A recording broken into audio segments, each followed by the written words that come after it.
Okay, hello people. How are you? Hopefully, if anybody's joining me already, how are you? This is Tom Omega, and let me get my. I got to get situated here, people. I'm going live tonight. Now, listen, I'm doing this because I'm doing this late. What time is it? It is. Good gosh, it's after midnight right now. It is after midnight, and so I'm doing this for either for anybody who's up late, West Coast, East Coast. You could be up maybe late at night. You're on a Saturday night. You're just hanging out. You're looking for something to do. Could be local time. Or you could be halfway around the world in Australia or New Zealand. Or you could be anywhere. You could be in the Philippines. You could be somewhere in another time zone and it's daytime for you. And you're just you're looking for something to do. Well, you found me. This is Tom, and this is, like I said, this is the INFJ Experience. Maybe you've seen me before. Now, right now, I'm trying to find my. Just give me a second here, people. I'm trying to find my screen here. That will give me the. Give me this view here. Okay, just trying to get going here first of all. And so, if any of you are trying, then we go live. I'll get my screen going. Okay, there we are. It says I am live. Here's my. Okay, I'm coming up. Screen going. Whoa, hold on. Okay, turn off that volume. Turn off that speaker. Okay, I got myself over here now. If anybody's out there, if there's anybody out there, you want to hang out? I got one. Looks like I got one. Somebody's watching. Hello there. How you doing? Whoever that one might be. How are you? Yes, I'm going live again. It's a little bit late tonight. It's 12:30 in the night, East Coast time. That is my time, and but like I said, it's 3 hours difference throughout the United States. That is, I'm on the East Coast, so yeah, there's some early birds still out there. It's still fairly early West Coast, or hey. But yes, decided to go live now. People, I do apologize. I've been kind of, I guess, I hope you don't feel like I'm neglecting the channel. I'm not trying to by any stretch.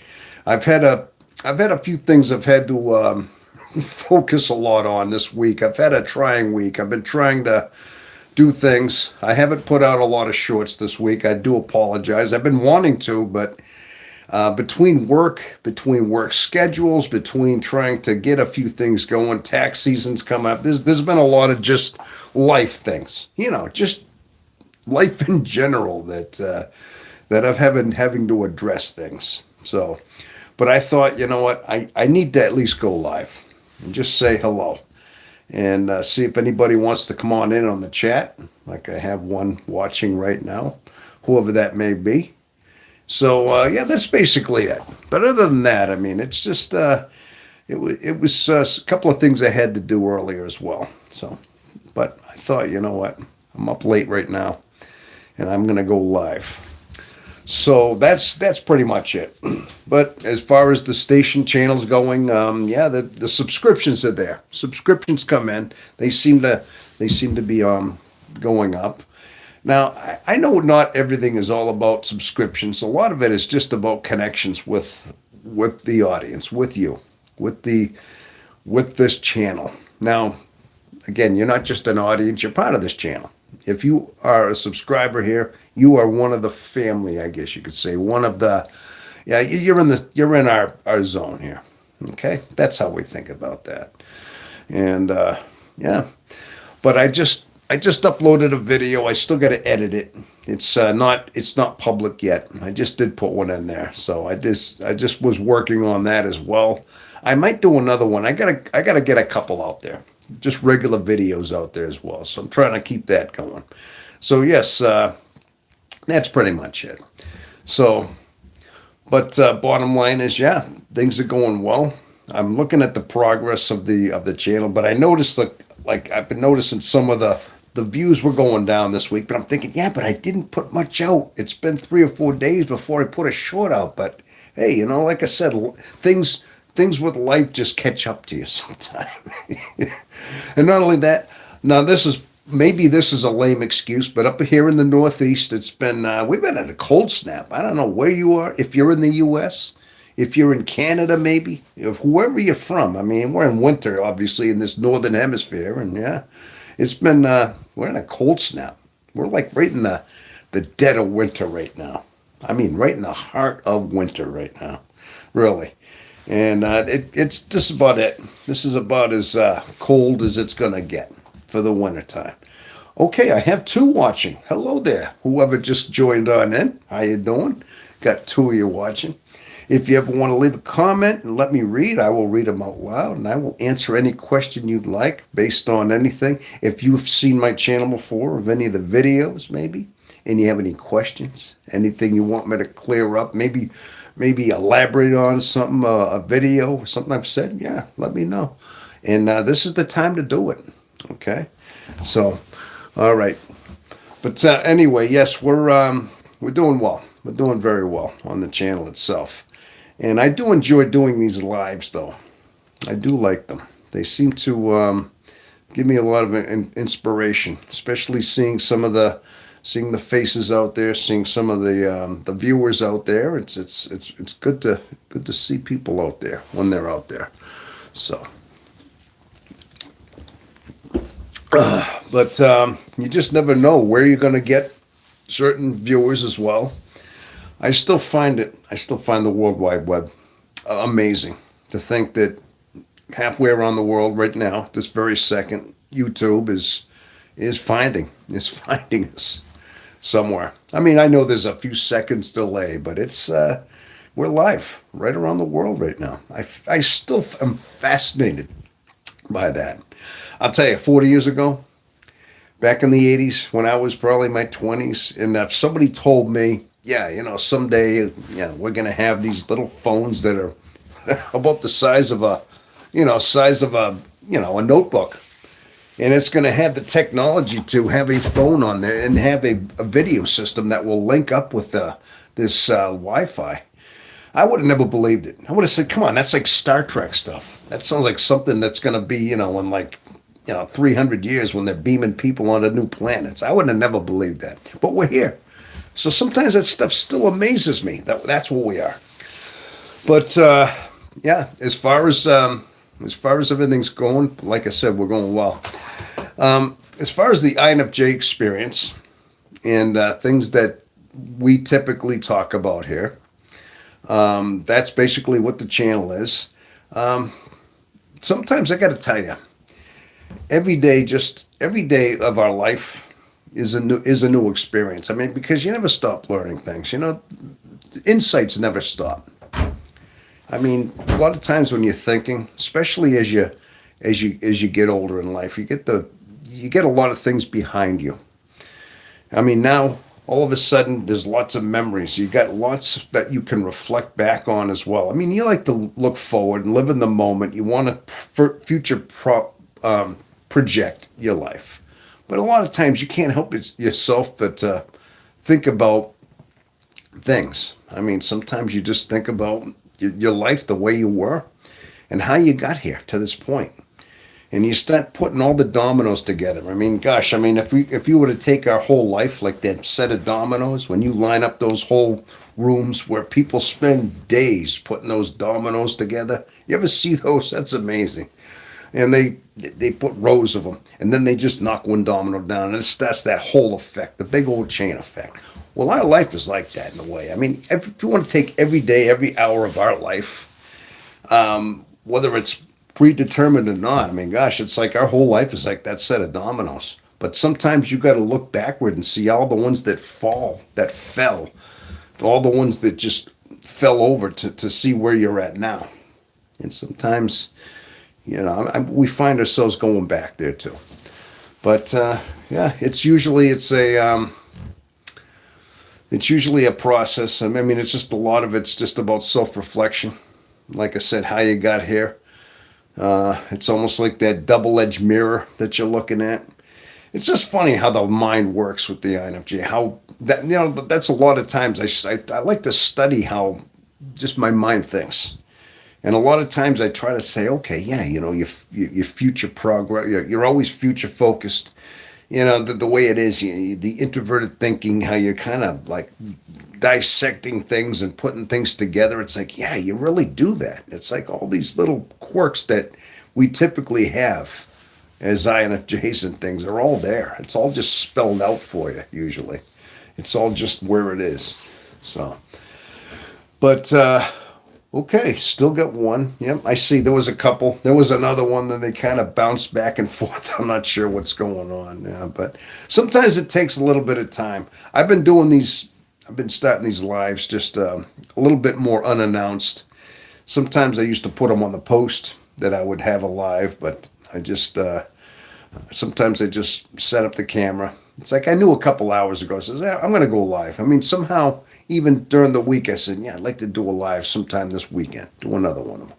So they're never quite spontaneous. Sometimes they are, but they aren't because I already thought about doing this hours ago. It's like I'm going to do this and that, and then get to that. So, but yeah, like I said, I mean, gosh, things creep up in life though, and I'm sure like anything, like tax season starts creeping up and bills start showing up. It's the end of the month. You got to pay certain things and all that. So it is what it is. So, but yeah, but I do have a video. Like I said, I just put one out, and hopefully that's going to catch on a little bit. I'm trying to get a little more creative with thumbnails, get more creative with just content. I mean, there's only so much I can do so far. I mean, eventually I'd like to get deeper into different things. I'm still working on getting together my own, build my own computer. Eventually, that's something I'm still working on. But I'm so reluctant right now. I'm very frugal with money, and I've noticed that's one thing. As I get older, I'm very, as much as I want something, I can't be compulsive. That was one of the mistakes I made as a youngster, was just getting something because I wanted it, just because I needed it that moment. And I mean, again, you learn things. And as much as I want to start getting like the PC, what do you call it, the motherboard and the computer chip and the drives and the memory banks and all that, the case, all that. I want to put together the computer. As much as I want to do all this, there's so much I got to think about first. I mean, I got the mortgage, got the bills. I got to just, plus winter's here. So winter always makes things a little more, you got to go out and shovel the driveway. You got to plow it out with the snow blower. Things happen, That's all. So there's little things like that just goes on. But so then but the thing is too, you want to maintain your channel. You want to keep your channel going. You want to make sure you're putting out content out there. But the thing is, it's like those things take priority at this point. It'd be wonderful if I was a full-time YouTuber and I had just a desk here and that's where I worked. And this is it. And this YouTube paid me enough money, but I'm not there. Will I ever be there? It'd be nice.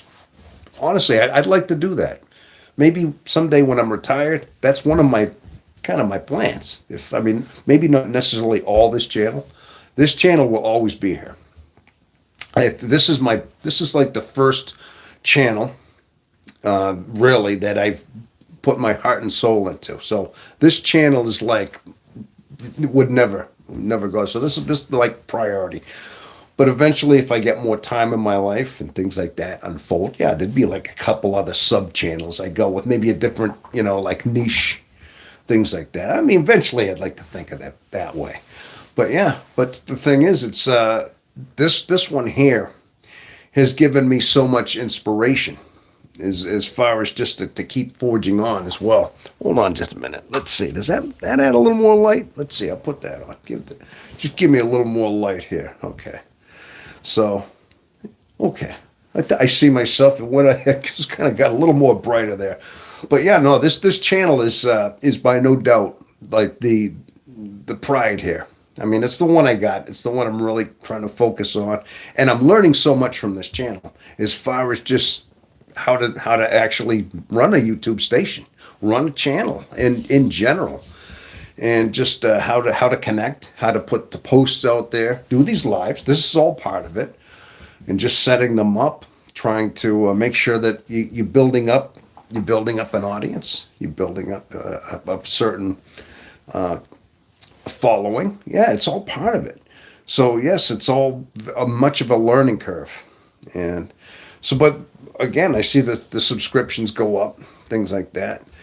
But I think bottom line is just I think one of the best things I've learned from this is just seeing the familiar faces out there too. Some of the familiar names that come up.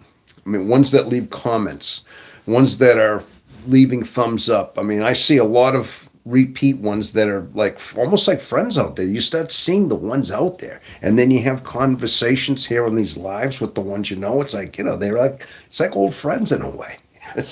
So I got to tell you, some of that is some of the best part of just having the channel is for that, because you feel like there is a sense of camaraderie there, a sense of a friendship, a kinship out there, and I guess that's one of the major parts of having a channel in that way as well. So these are some of the things that just inspire me to keep going, just to keep forging forward here. So, all right, but as far as that goes, I mean, let me see. When did I start this channel? I think back in June. So I think I'm 7 months into this channel. So 7 months. I'm not even a year into it. And yeah, I kind of was expecting to be at a certain point eventually when I would have, with this channel. I think I'm right about where I want to be. Maybe not exactly. I mean, you project a certain way, but I knew, of course, I'd want to see the subscribership climb. I mean, when I first climbed, I mean, it was like there was nothing. You'd see 2 or 3 there, and then it went up to 5, and then it just kind of climbed. Then the first 100, I thought, oh my gosh, 100 subscribers, like 3 digits. Now it's up over 700. So I mean, it's a slow climb, and whether or not I'm going to get a video that goes totally viral, I mean, there would have to be something that appealed to, let's say, thousands of people that would just tune into it. So I think sometimes that takes a little bit of time. So, but yes, the INFJ experience, as we know, and I'm still one. Okay, so I'm wondering if I know who that is. I think I have an idea, but I'm not sure. Maybe, maybe not. But yeah, it's by no doubt. It's like I said. It's just enriches. It's very enriching just to have the channel. So, but gives me something to do. Gives me kind of something to look forward to. It's kind of yeah. It's just a little hobby, and also it's just something, like I said. It's like a purpose. But above all, that's what I think this is. I mean, it's like something that I'm hoping people are hearing and are inspired just a little bit to find out a little bit more about their type, about themselves. That's all we can really do is find out and learn more about ourselves. And being that that's our type, we have certain things in common with this type of personality. And one of them is trying to constantly figure ourselves out.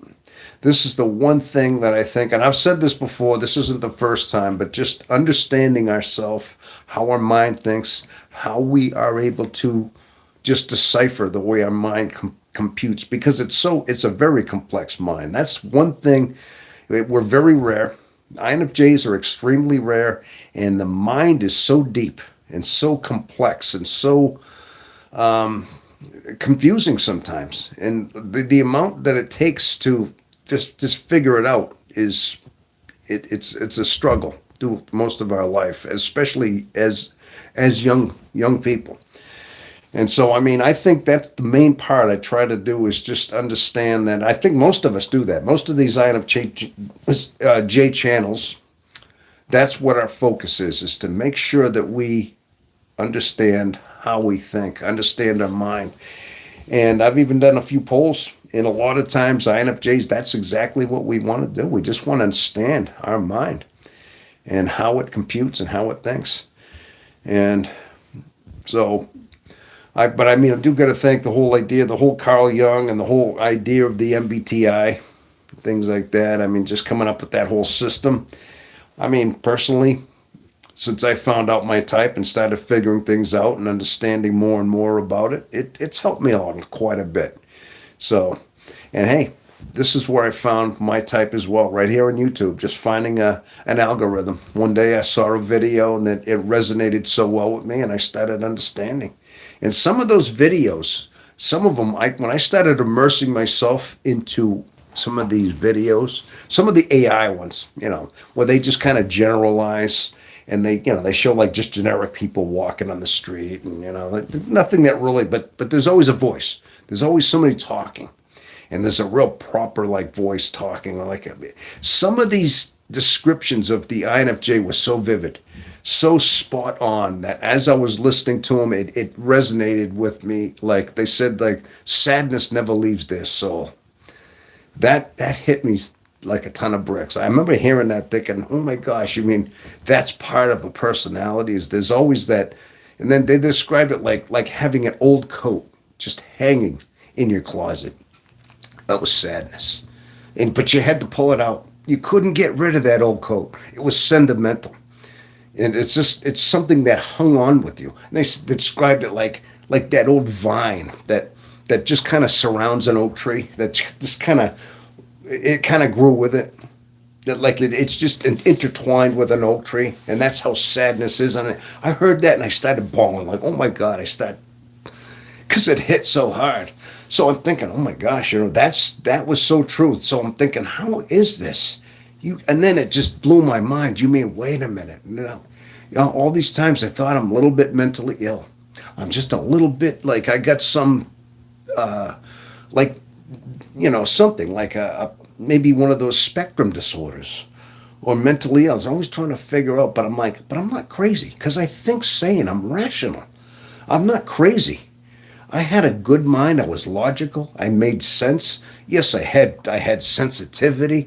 I had the emotional side, but I knew I wasn't like insane or anything. But I knew I'm like, am I mentally ill? Because nobody else is like that. Nobody else thinks like me.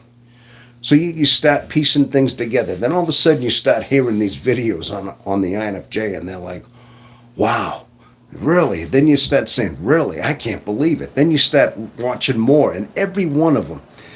And here's what I did. I explored all these different other types. I thought, okay, how about ISFJ? How about INTJ? And just seeing like and all of these were close, but not enough. It's like, no, not quite. Not quite.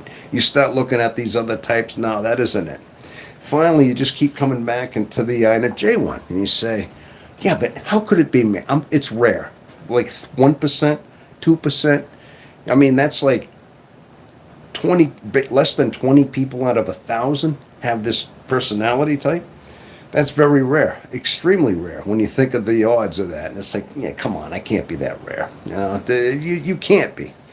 But then you tell yourself, you think about it, you rationalize it, you question it for a long time. But I mean, I ended up just going through so much exploring, reading certain books on it, mostly watching videos though, mostly watching videos here on YouTube about the INFJ, and it just opened my eyes so much, so very much. And then, so then I started just, really just thinking so much, like exploring, just like studying my own mind, like how it thought and how it processed things and how it put things together. And I says, yeah, I guess it is like that. Like, introverted intuition, how you see patterns, how you're watching things, and you're kind of you're looking deeper into something. You're not looking at surface level. You're looking at people's like facial expressions, their emotions, their stutters, their pauses in their voice, their everything. And I says, I've been doing that my whole life without even knowing it. But then it's like all of a sudden you realize this is part of your personality type. It's like I thought everybody had a piece of that, But then you realize, yeah, that's that you've always had that. But then you realize also too, they talk about how a lot of times INFJs are so misunderstood, and the isolating part is that, we don't really fit in well with a lot of people. One of the downsides to having this is the isolation, is the fact that you try to connect with people, but you're different. And a lot of times people don't know how to handle you, and they drift away from you. And through my life, it's like, yeah, I understand that. Half the time I felt like my own mom and my brothers, like they tolerated you because you were your family members, but sometimes you felt like they didn't really even like you. Like they just, like I said, they'd have you over for things because you were the family, but deep down they were like, yeah, well, they were obligated. Sometimes you felt like they helped, they kept you along because they kind of had to, in a way. I don't know if you ever felt like that with your family, people. You know what I mean? Like some of your family just were obligated just to keep you around. But that was the life. That was basically our life. So I mean, but that was one of the reasons. I mean, I found out all about this personality here on YouTube, and that was part of my journey. And I'm going to say that was about almost 4 years now. 4 years ago, I was 57 years old when I found that first time, and so I started going through all the steps, and then I decided I'm going to start a channel on my own. If this helped me out, helped me discover my type, and I kept thinking, well, I'm going to look at my own journey, my own discoveries, just understanding myself and knowing how my mind thinks now, and just coming to an acceptance. These are some of the things that I said. I mean, there's certain stages that I think we need to take as INFJs too. So many times through our life, we're trying to, maybe alter ourselves, be like other people, try to figure out, trying to be more like they are. Maybe you try to be more extroverted, but at the same time, you can't do that because it's just not you. It's not in your cards for you. But still, you try. You think you're supposed to be. It has to come to a point where you're not any of that. You're cut differently. You are an introvert. You have a certain set of functions. You have a certain need for alone time. And you have a certain set of like drawbacks that seem like drawbacks, but they're just you. And that's basically what it is. Well, hello. Somebody has commented. What we got here? Elusive girl. I've seen you before. Hello there. Hi. The University of Life. Hello there. I think I've seen seen a comment by you before. I believe. I think were you on one of my lives last week or a week before? Maybe you might have been on a live. That's right. INFJs with a diploma in human behavior from pure human experience. Absolutely, very well said. I like that. I like the way you put that in there. Yes, I'm new to your channel. Okay, well, thank you. Well, this was a very just kind of I didn't announce this live. I just kind of went live just about, how long? 28 minutes ago. So I figured eventually somebody might stumble across it. So if you don't mind me asking, you don't have to give me too many details. Where are you from? Are you from a certain country? Are you from the United States? Are you from outside the United States? I'm just curious. I mean, just if you got like Australia, New Zealand. I mean, if you could just, like I said, you don't have to be too specific. Hey, what a surprise. Yes. Okay. And that is Lance Low. Okay, I got Lancelot of okay, I'm going to just, that looks like Lance. Hi. Yes, I'm from Washington State. Oh, okay, so you are 3 hours. Oh, all right. Oh, okay, Elusive Girl from New Zealand. See, this is why I did this. New Zealand, you're halfway around the world. It's probably midday for you. You're right in the middle of your day. It's midnight out here. I'm from New Hampshire in the United States. And this is one of the reasons I wanted to do a late live as well. I wanted to see if I could get some, maybe West Coast, maybe some, time zones that aren't typically available during my time. Near 7 p.m. That's right. It's nearly 7 p.m. Oh, okay. Nearly 7. That's still, That's still pretty much daylight, I would imagine, down there. In fact, you're actually having your summer. You're on the southern hemisphere. Yeah, you're pretty much in the south of the. Are you south of the Tropic of Capricorn, or doesn't it divide it? Good gosh, I know that New Zealand is in that region. I'm not sure if it's halfway in the tropics or like the northern part is in the not in the tropics. I'm not sure. I don't remember the whole thing, but anyway, thank you. It's good to hear from you, and I'm welcome you. I'm glad to hear, and I hope you like some of the content we have here on the channel. Yes, it's hot here, southern hemisphere. Yes, of course. Well, you're having your summertime. It's almost 10 p.m. here. Okay, and Lance. Okay, that's in Seattle, Washington, 10 p.m. That's right. You're 3 hours behind in Seattle. Yeah. Or maybe not. We said Washington. I didn't say Seattle. Yeah. Seattle Seahawks going to the Super Bowl against the Patriots. I don't think there's too many football fans here in the United on INFJs. I couldn't help myself. I mean, I just being that's all we're seeing right now is Super Bowl stuff and New England Patriots stuff. I mean, but yeah, okay, that's awesome. If you have any questions, anything, and we could talk about whatever we want. Now, obviously, this is the INFJ Experience, and I would imagine you're all drawn here because you have the same common personality type. I would imagine, yes. But we are all around the world. We're rare, but we're spread out. We're spread out pretty good. We may be rare. There's only, what is it, like 1-2% of the population. Very rare, but we're spread out. We're everywhere, all over the world. Kind of like when you shake salt, maybe you lightly salt something, and those little particles just go all over the place. But you only get 1 grain. That's all you need. As Jesus once said, the salt of the earth. Yeah, and he described those as the people. His people were the salt of the earth. So, INFJs, we're kind of like that too. I mean, because we're spread out pretty well. I enjoy your comic illustrations of INFJ life. I have zero interest in football. No, I didn't think you did. No, I know that. I just threw that out. I just kind of threw that because somebody said they were from Washington. I kind of watch. I get into. I feel like my way of coping or finding like some kind of interest, like it's my extroverted side sometimes, because a lot of times you bond with people over sports. I mean, sometimes that's all you have.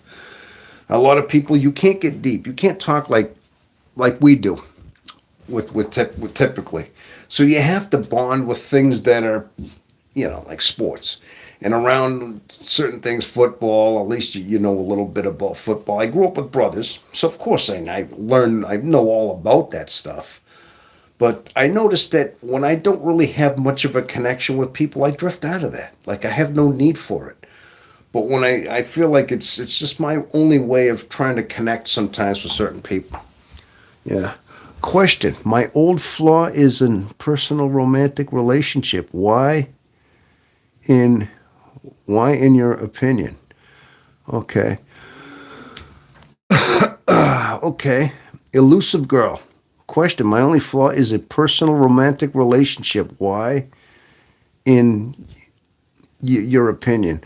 Okay. Why? So you are you still in a personal relationship, or is this an older one that you still are thinking about? Is that what you mean? I'm not sure exactly what you mean by that exactly. Okay, what is your best advice for INFJs living in this culture? Okay. Okay. My only flaw is personal romantic. Okay. What is your flaw? Your only flaw is personal romantic relationships. Oh, okay. I think I know what you're getting at. You're basically saying, listen, INFJs, that is a common thing. We're always single. There's another stereotype. There's a lot of things that INFJs have in common. Now, not exclusively, But a lot of times, a good majority, like we all have that certain INFJ stare. There's certain things that bond us. When we door slam. Now, being single and having issues with relationships is another one of ours. Now, I got to tell you the truth. I'm the same way. I am this exact same way. I've had relationships too where I've had girlfriends. I was married for 20 years too. I mean, I am currently divorced. I was divorced almost 5 years ago, but relationships typically, because of the way we are made up, we have a certain, because we have such a, we're introverted for one. We need our alone time to recharge. And if we're stuck with if we have a partner, a, a husband, a wife, whoever it may be, a boyfriend, girlfriend. Now, if you're in a relationship, we tend to give our love. We're emotional. Typically, we have a heart that wants to not just feel love, but it wants to bond spiritually. It wants to bond in a way that goes beyond just physical intimacy. It's deeper. It goes on to an emotional level. We actually want our partner to, experience our inner world. That's never going to happen. A lot of times that's what we're looking for. We have a certain perfection that we want in our partner. And a lot of times we're looking for a perfect Mr. Right, and for women, Mrs. Right, for, men and women are looking for like that perfect like soulmate. And a lot of times we might think we find somebody, but we have a certain image in our head that we have a perfection side too that we're looking for. But a lot of times we're looking for deeper things. We're not superficial. And a lot of times we're looking for that. We're craving that. We're not finding it. And we're also conflicted with the fact that we need to find somebody that doesn't drain us, which is rare. How do you find somebody that's your partner, your lover, your romantic, that doesn't drain you? You see, because we're always drained. That was my problem. I'd find girlfriends. I'd find my wife. I mean, you always want somebody that's there to complete you in a sense, to understand your inner world. Now, you try to describe what you are on your inner world and how it is. I mean, nobody can be there with you, really. And a lot of times, like I said, I mean, we're drained. We give our hearts, we give our soul out there, and we usually are drained even quicker because of that, because we're introverts and we need that alone time. A lot of times our partners, especially if they become toxic over time, can drain us even more so. So we have to drift further away. So in order for us to maintain relationships, it's difficult because we're not, it's tough to find somebody that can be basically like in the frame, the basically the mold that we're looking for from them. I hope that helped. I hope that helped a little bit. I don't like to door slam, and I'm trying to confront issues before slamming the door with boundaries. It hurts both of us, but I can't go back. I'm still learning. Thankful for your thoughts. Hello, INFJ Vamp Fox 88. Hello there. I remember you. You were here last week, I believe. I did a live, and I think I've seen some of your comments. Hello. And Lance, I found most answers inside myself 70 years later. Life is complicated. I love listening, but I do seek insight. Okay. 70 years later. Okay. You're I've been noticing too. Yeah, I know a lot of the INFJs that I attract that like this channel. I mean, we're all older. I think that we're attracting because we're from a certain era. Now you got a few years on me, 70, but Lance, it's good to see you out there. Okay, and whoa, no answer. We still information seeking individuals. What is the best advice? Okay. I'm right. Wait, what was the what was your question again?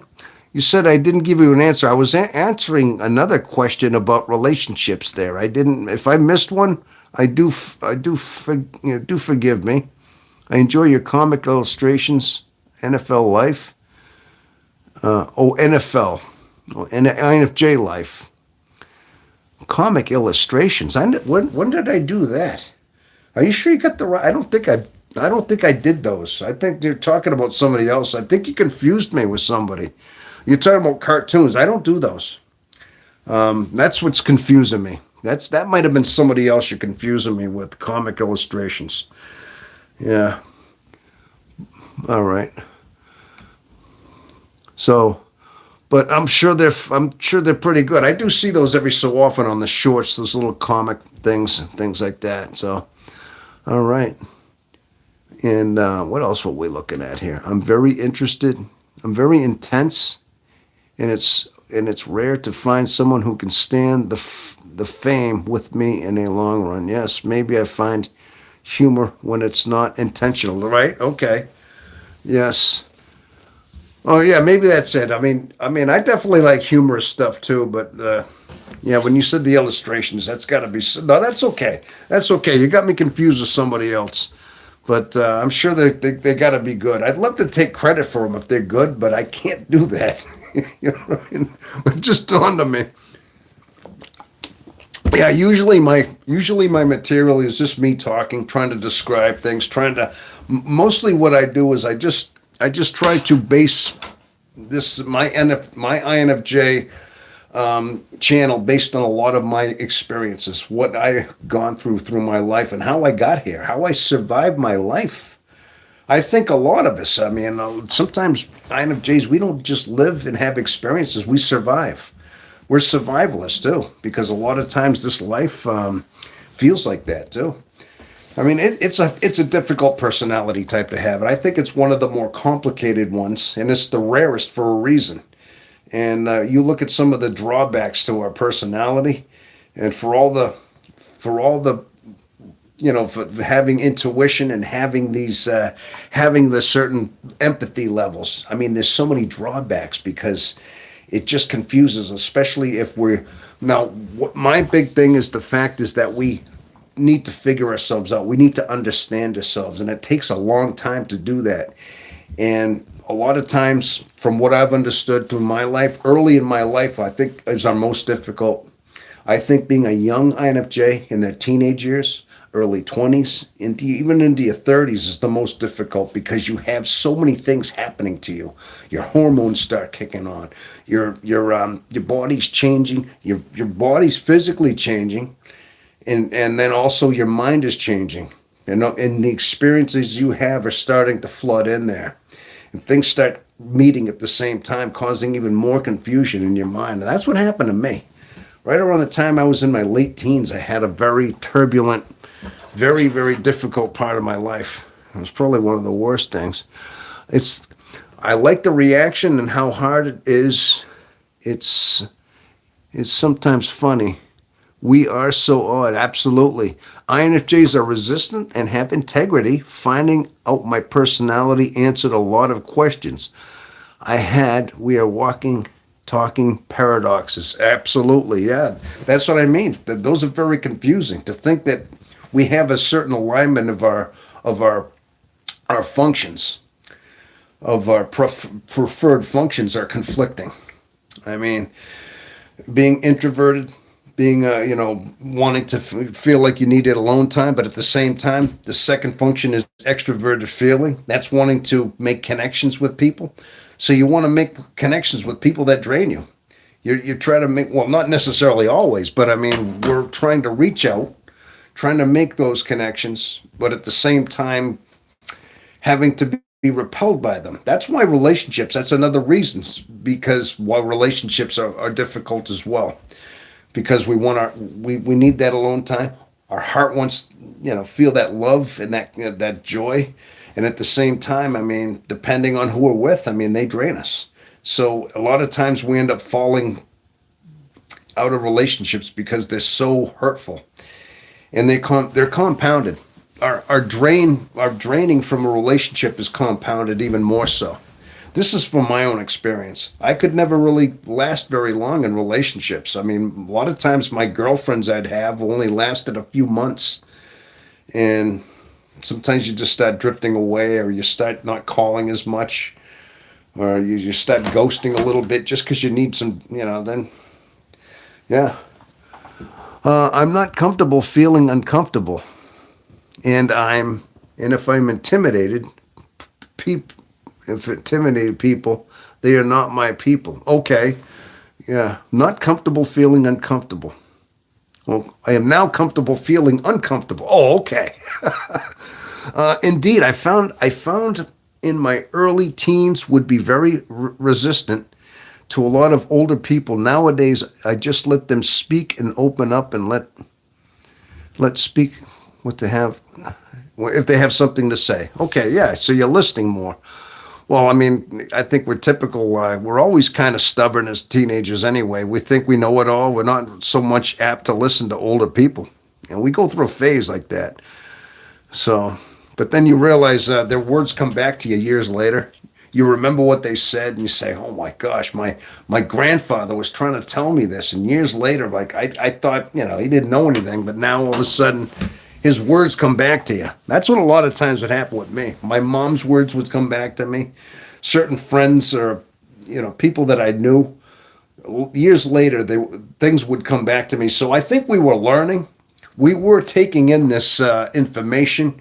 It wasn't ready at that moment. Maybe we weren't hearing it, but when we needed to, it came back to us, and then you realized, yeah, they were right. I just didn't hear it then. That's a lot of times what happened to me when words came back to me. Yeah. In fact, my mom's words came back to me even after she passed away. I mean, even little things came up to me and said, "My mom told me this," and then, but she's been passed away. But yeah, so things like that happen. Yes, you are correct. They just want someone to listen. Yes, of course. I was very well informed by my dad. Didn't help me. Oh, so you were informed by your dad? It didn't? Oh, didn't help you? I don't understand. You see, I'm not sure what that means. You were informed. You weren't informed. I'm not sure. Yeah, but bottom line is, yeah, that a lot of times that's what we got to, But a lot of times, I think just trial and error, going through the point of our life. I learned most of my mistakes, most of my life. I pretty much was like just left to my own devices. I mean, I grew up mainly by myself. I really did. I mean, of course, I had family. I had some input, some advice and things like that, obviously. But a lot of times I think that's what, I just learned a lot of things the hard way on my own. I mean, gosh, I've been working most of my life, just about all my life.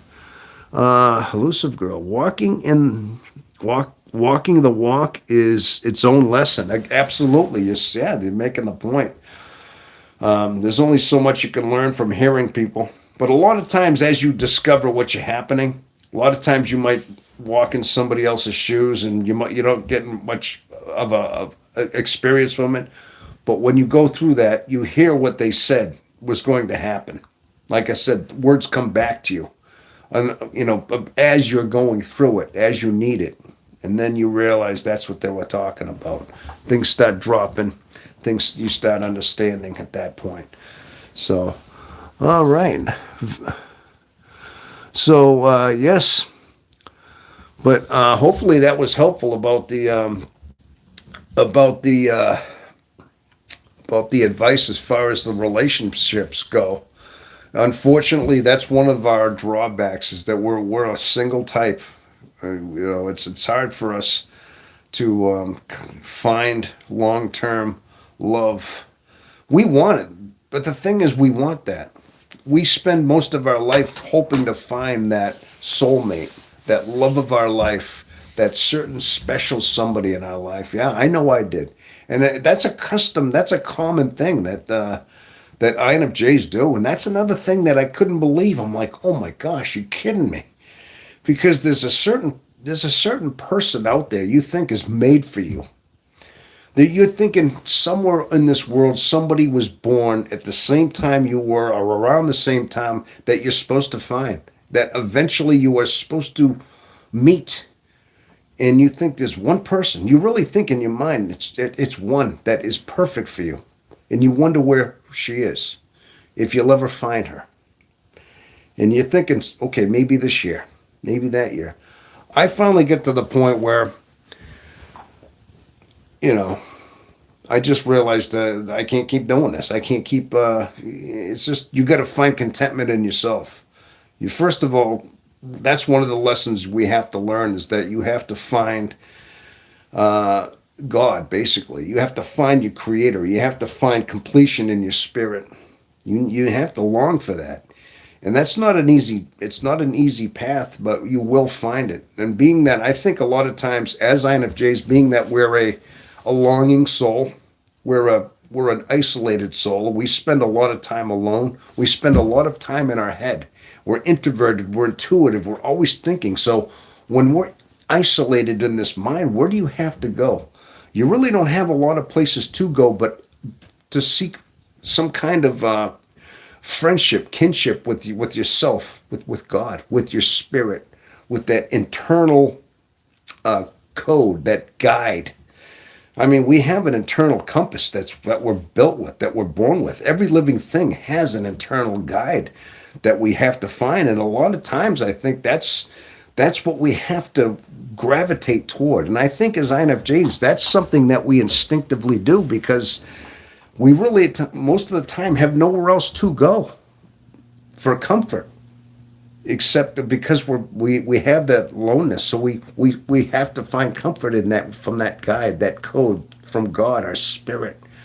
And it's like we're almost destined. We have to be destined to find that. It's painful, but trust me, people. Now, when you get past that dark night, when you get past your longing, that painful part, if you suffer through it long enough, you will find contentment.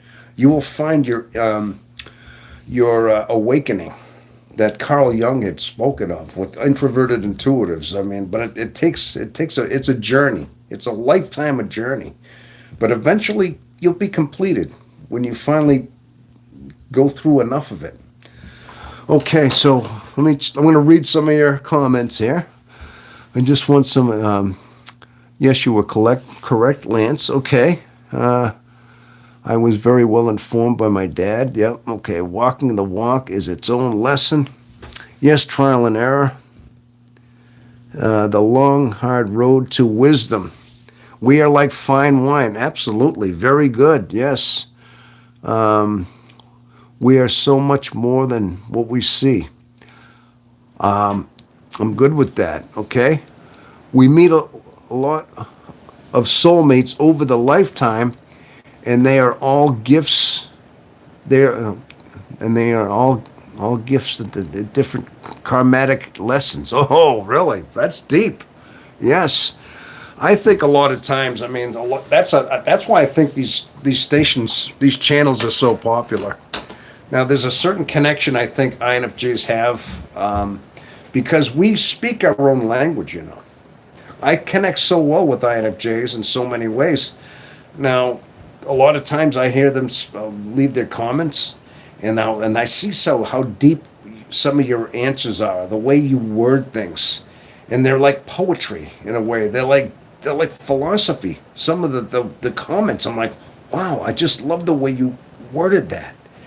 But I mean, I so understand what it is. But in your own way, your own flavor of putting it into that sentence, like it's your own philosophical spin on things. But like I said, we speak the same language because we're basically we're a lot alike. We get the same personality type. Our functions are aligned a certain way. We have a certain way of thinking. I mean, we have our own unique individual personalities and experiences and knowledges and education that define us, that make us individual. But the way we compute and the way we put things together is all very much in common that we have, and that's the language that we have. That's the camaraderie. All right. A person often meets his destiny on the road he took to avoid it. Whoa, whoa. In other words, if you're looking for something I get that. I know what you're saying. If you say, I'm going to find myself a four-leaf clover, you're never going to find it. If you're looking for that four-leaf clover, but if you're not looking for it, you're going to stumble across that someday when you're not even looking. Same thing with your soulmate, right? Yeah, you can't say, I'm looking for the soulmate. It's just going to happen, right?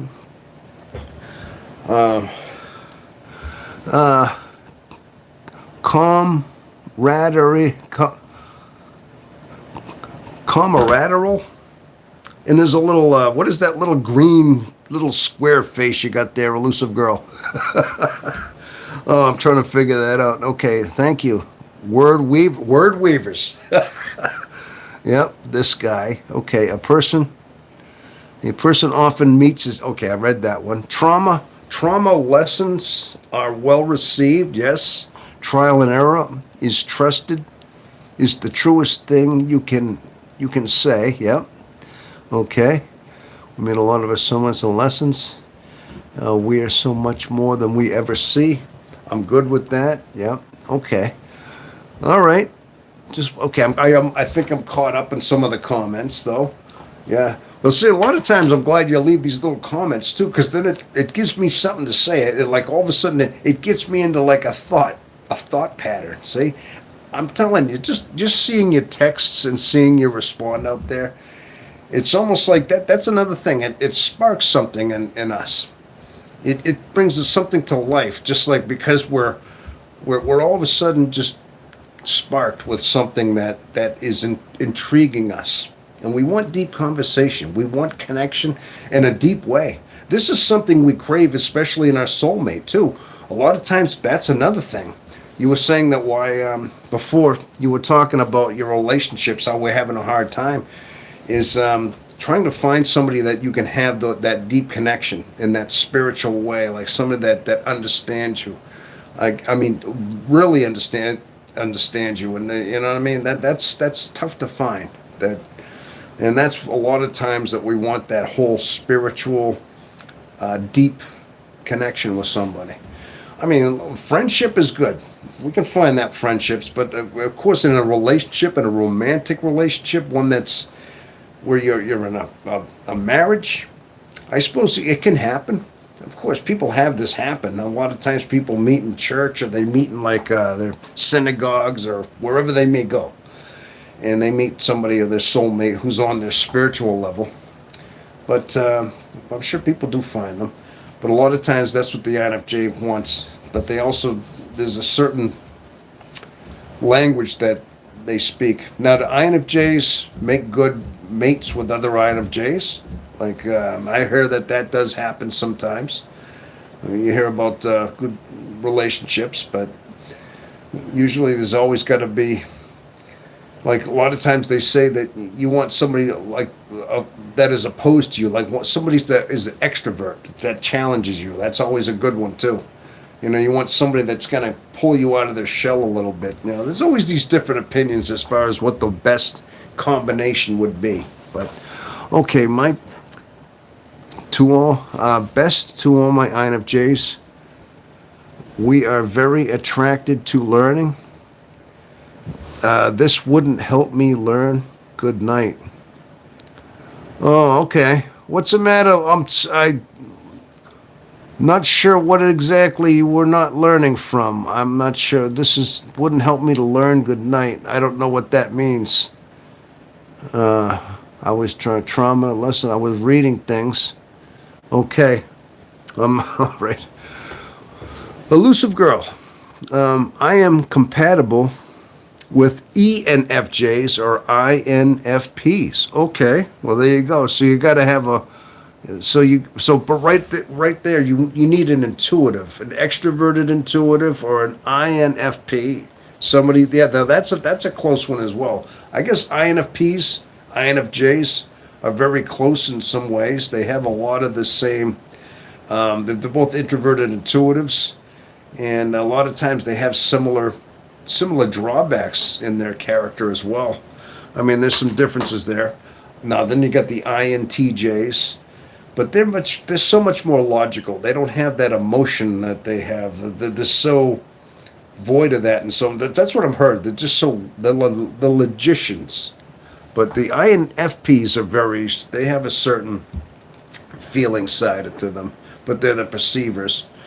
So yeah, that would be a good compatibility right there, I would imagine. Yeah, I could see that happening. Yeah. But I don't know. I don't know what. I've never really based a relationship of mine ever on like any kind of personality types. INFPs are very sweet. Yes, I've heard of that. Yes, I've heard they are. Yeah. I mean, the way they've described and things like that. Yeah, they don't have all those polar things in them.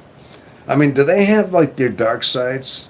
I know. See, INFJs, we have such a we we're known for being so we have a good side. We got a very helpful side, a very open side, but at the same time we have a very cold side, that door slam side. And there's a very thin line that divides the two. I just did a video on that about how thin that border is between our compassion side and the cold side, and it's razor thin depending on how things go. Yes. So, yeah, but we are, like I said, but if you're new to the channel, anybody, so some of you are new to the channel, I would imagine. Oh, let's see. No backbone though. They're no backbone though. They've adaptable to a fault. INFPs. I love them though. Okay. No backbone though, huh? Like in other words, I mean INFJs. I think, yeah, because of the struggles we have, because of the isolation and we go through a lot of bouts. We suffer in our soul a lot. So INFPs don't do that as much. When you say no backbone, meaning they're not as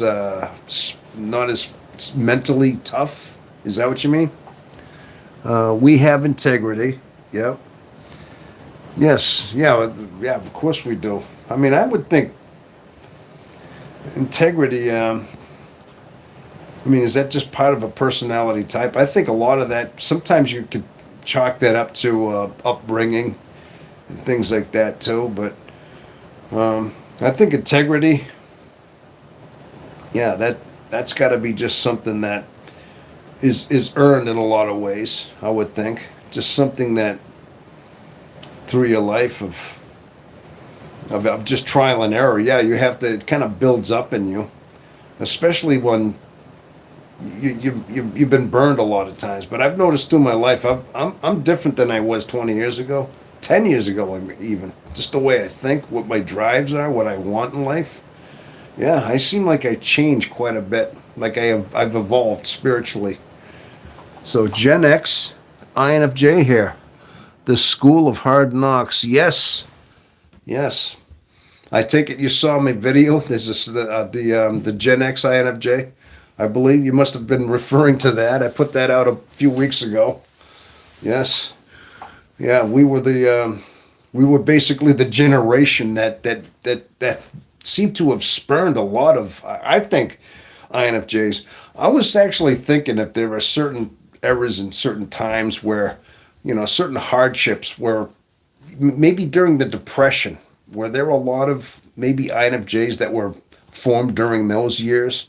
You figure out, my mom used to talk about the hardship they had before the wars, before World War II, or even during World War II.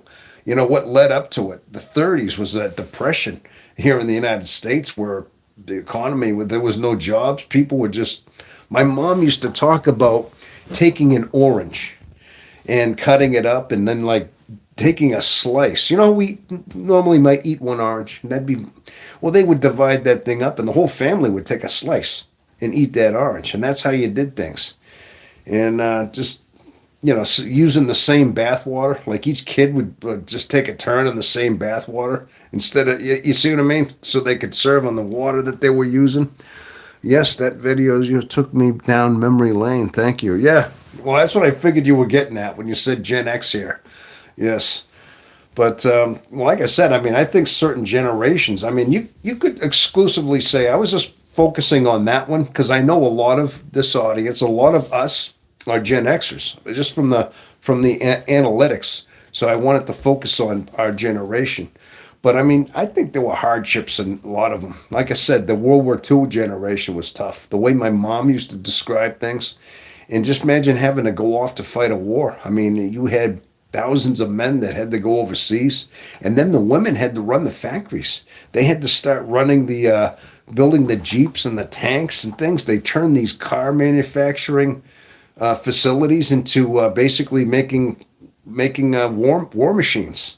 Yeah, the tanks, the jeeps, the planes, all the fighter planes, all that had to go into war production. So I mean, so you got to figure there were certain hardships that go on generation to generation. You even look at back at like some of the generations in the 1800s, and you look at the way they lived back before, back in the old West, let's say. Sometimes a lot of times you see those stoic cowboys that are always drifting.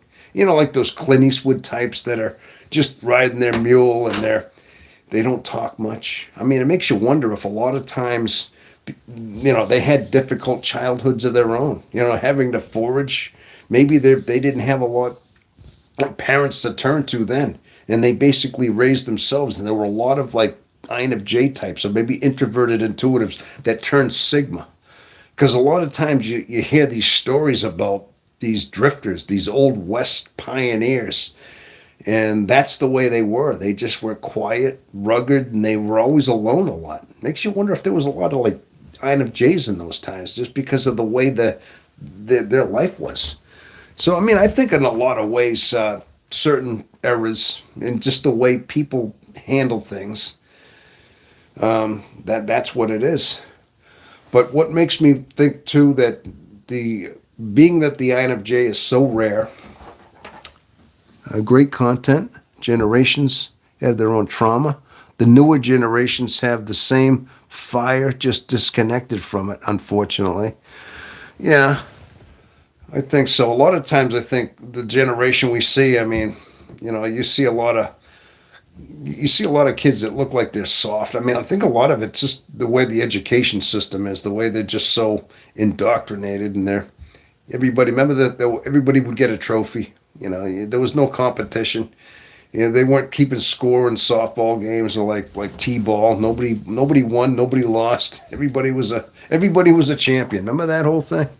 So so so it makes you wonder too. I mean, a lot of times hardship is what causes a lot of times, growing up very introverted and intuitive to rely on yourself, like we said. But I also wonder too if there's a hereditary gene too. Why is the INFJ so rare? If it's all about hardship, and of course, there's certain times in our life, we have hardship, but why would it be only less than 1%? Because there were times, like I said, Great Depression. There were times during even foreign countries in history where there were famines and there was like plagues. There were things, and a lot of times people weren't. They would just have farms out in the middle of nowhere. A lot of times, people were isolated just by default, but just the way they lived. But it makes you wonder. I mean, you'd think there'd be more introverted, intuitive types because of that. Maybe they were. Not everybody got tested. Not everybody has a test taken. But from what they can gather, from what they know from people that test, and from what they know, the demographics, they know it's a very rare type. But that's what makes me think: is it also a genetic gene? As well? Is it in the bloodline? And because INFJs, I also had a theory too, talking about having problems with the relationships and things, is the fact that because we are such we are difficult in relationships. A lot of times we can't hold on to relationships, we can't hold down things because of what we talked about earlier, and we're single a lot. So a lot of times are we not necessarily procreating a lot. So we're not having a lot of children on average. INFJs don't, I mean, not to say there's exceptions to the rules. I'm sure that there's going to be some that are breeders. But on average, I mean, do a lot of INFJs pass their children on, their DNA? If it is personality types or genetic. And does that have something to do with it? See, there's a lot of questions that are unanswered. If it is genetic as well, or in hereditary, and that's another reason why it's rare, because we're not procreating, we're not, because of the reasons we talked about, right? I do think about these days. Okay, let me see. I'm gonna read. So true. Hardship forgets grit. Yep. Survival of the fittest in those days. Yep. Vamp Fox 88, where I do think about those days, especially women, especially ones who stood out from, I have gathered, and what my dad would tell me when he noticed when I would be different from other women, girls he showed. Okay. My youngest son is an INFJ. You may be right. Yeah. Yeah. Now, I just. I just think a lot of times is that they can't. I've actually put a couple of shorts out. I mean, sometimes I put out hundreds of shorts, and I think I brought these points up a few times about the rarity. Excuse me, about the rarity of the INFJ and how they talk about its hardship, and but that seems to be a common thread, is that they have a hard life. They have had a very difficult childhood where they had no one to turn to, and this, we know these stories too. But you say your youngest son is an INFJ? Yeah. Now, my mom has passed away, but I actually believe my mother was. I mean, I look back onto, she passed away before I found out about the MBTI. She passed away, it'll be 5 years in April. Now, before that, I didn't see her all that much. She was in a nursing home. COVID, she was in that whole COVID thing. She didn't die from it, but I couldn't visit her anymore for a few years. I was starting to make a point to go there more often just before the COVID shutdown happened. And now they limit people from seeing people in nursing homes, their loved ones. And during the whole pandemic, yeah, I couldn't. But from what I remember about my own mother, and things that she taught me and things she used to say, her conversations, I think she was INFJ. I can't prove it. I just know from my memory how she was. So, yeah, others in history.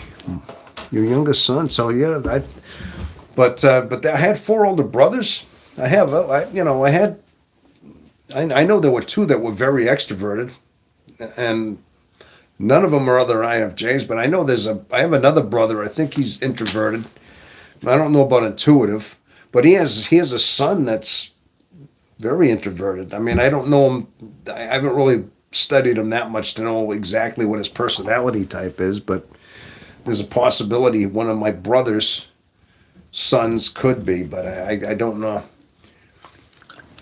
But I think there's some inheritance in there. So, and if I have it, I mean, a lot of people used to say I had a lot in common with my mom. I thought a lot like her, like spiritually. I had like a very spiritual side, was like my mom. Even my dad said it one time. Yeah, I thought I was normal. I thought everybody else was different. Yeah, I think it could be genetic. Vamp, others in history. Yes. My youngest son. Yeah. I do think these days, especially women. Oh yeah, I read that already. Yes, okay.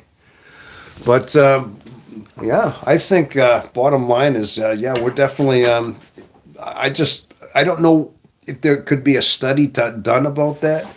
I mean, there's so many things they know about genetics. I mean, about the DNA chain that are physical.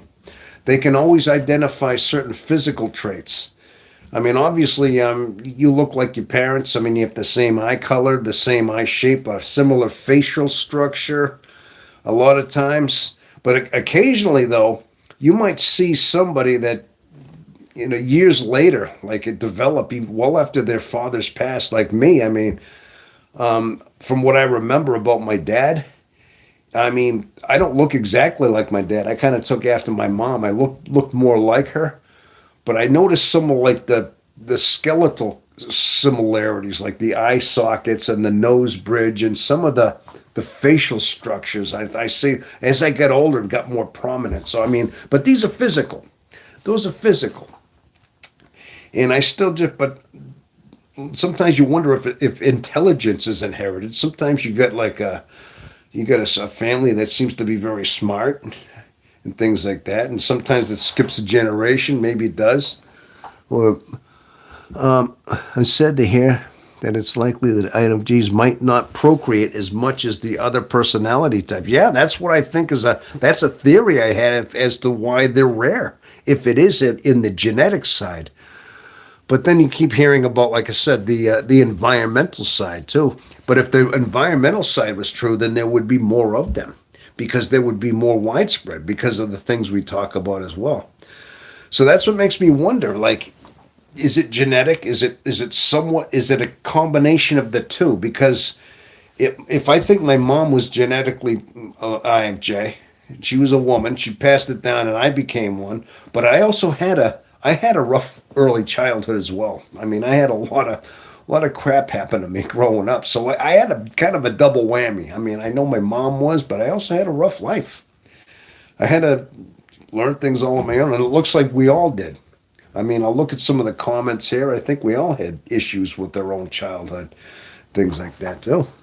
Sometimes it's scary how accurate I can read the emotional temperature when I walk into a room of people.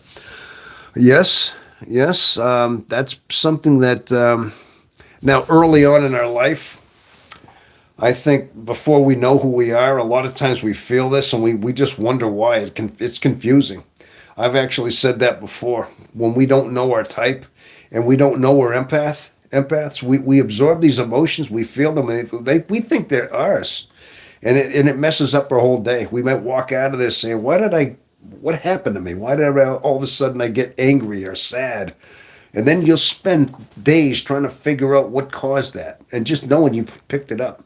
That's another reason why it's good to know if you are empathic or not.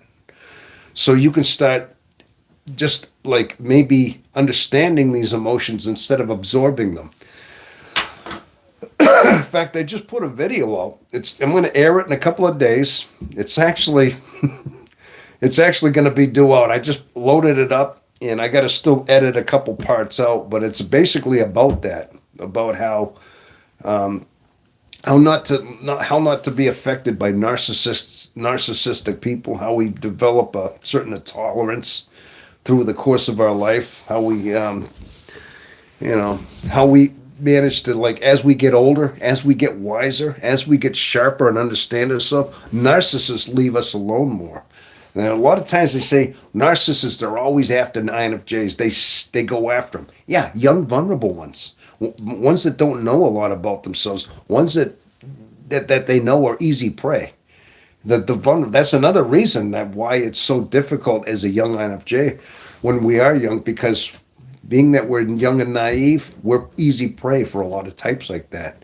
We're easy pickings for these types, and they toy with us. And I've had a lot of bouts with certain people early on in my life where I was picked on a lot more. I was a target more. But as I developed, as I grew up, as I matured, I noticed that it happened less and less. And because I was getting wiser, I was getting smarter, getting street smarter, and they were leaving me alone much. Yeah. So that's definitely an INFJ trait. It's scary how accurate. Okay, an INFJ trait. So true. Yes, absolutely so true. So, but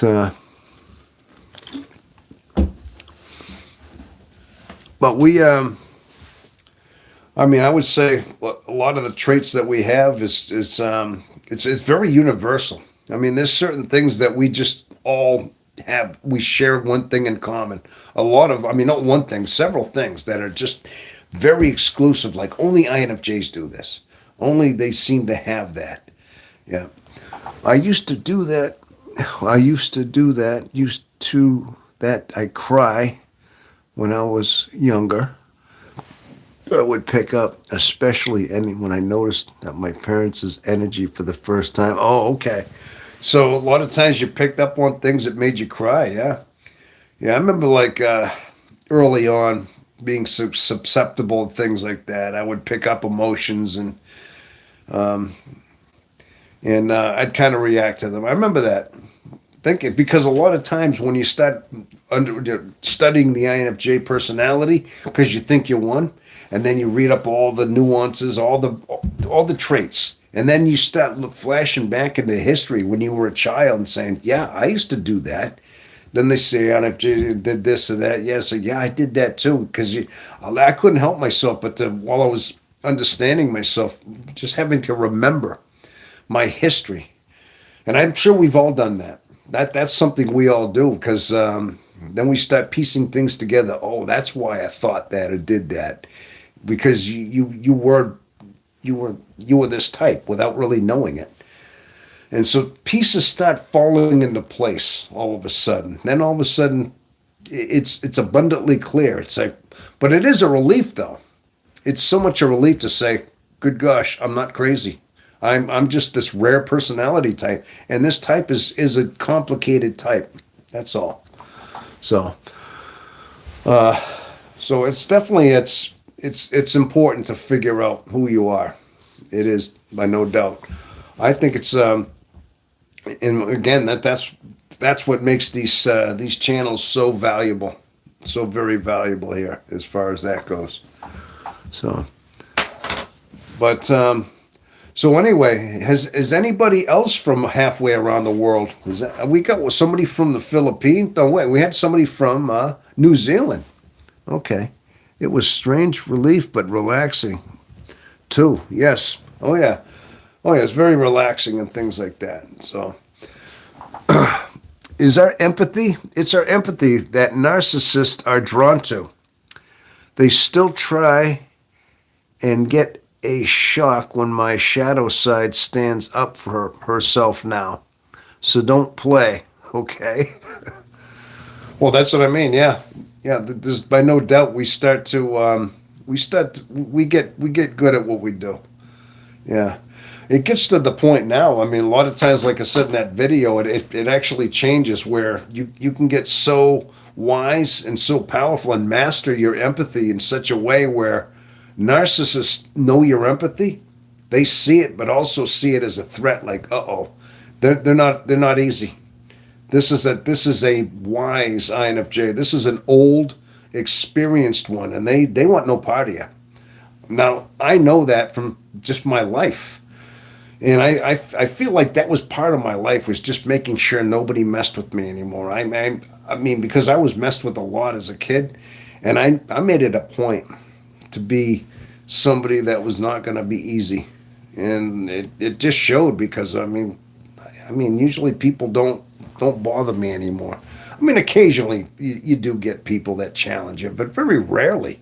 But as a kid it was all the time, especially growing up where I did as a youngster it was. But I think that's all part of our journey. That's all part of what we go through. Is we go through this life trying to basically figure ourselves out. But I can say one thing though, life. This is one of the things where becoming older as an INFJ is one of the best things, mentally, spiritually, even socially, just wisdom wise. I think the all those lessons we learned, everything that finally pay off, we realized that it was all not in vain. All the lessons we had, that's what I figured out.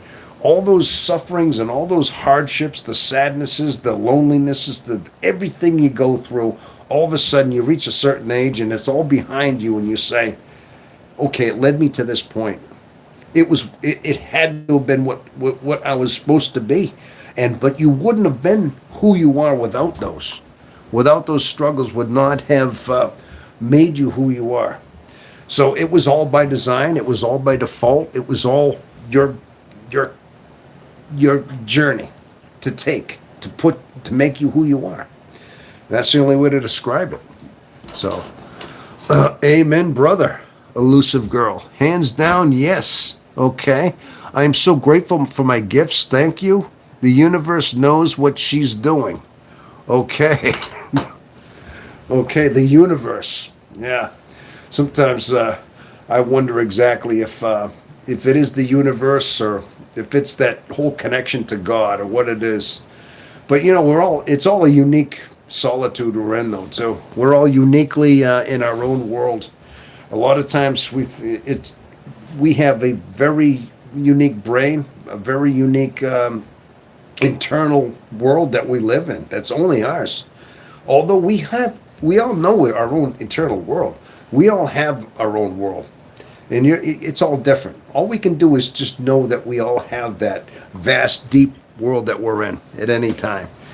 And I mean, as much as we want somebody to understand that world, and a lot of times I think that's what it is. We just want somebody to experience it because it's so deep. It's wonderful. It can be.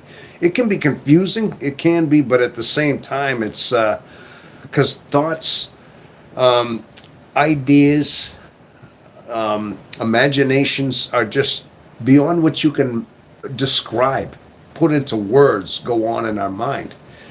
And just once you'd like somebody to see the depth of that mind. Things you can't even write down in 100 words what you're experiencing and what you're thinking.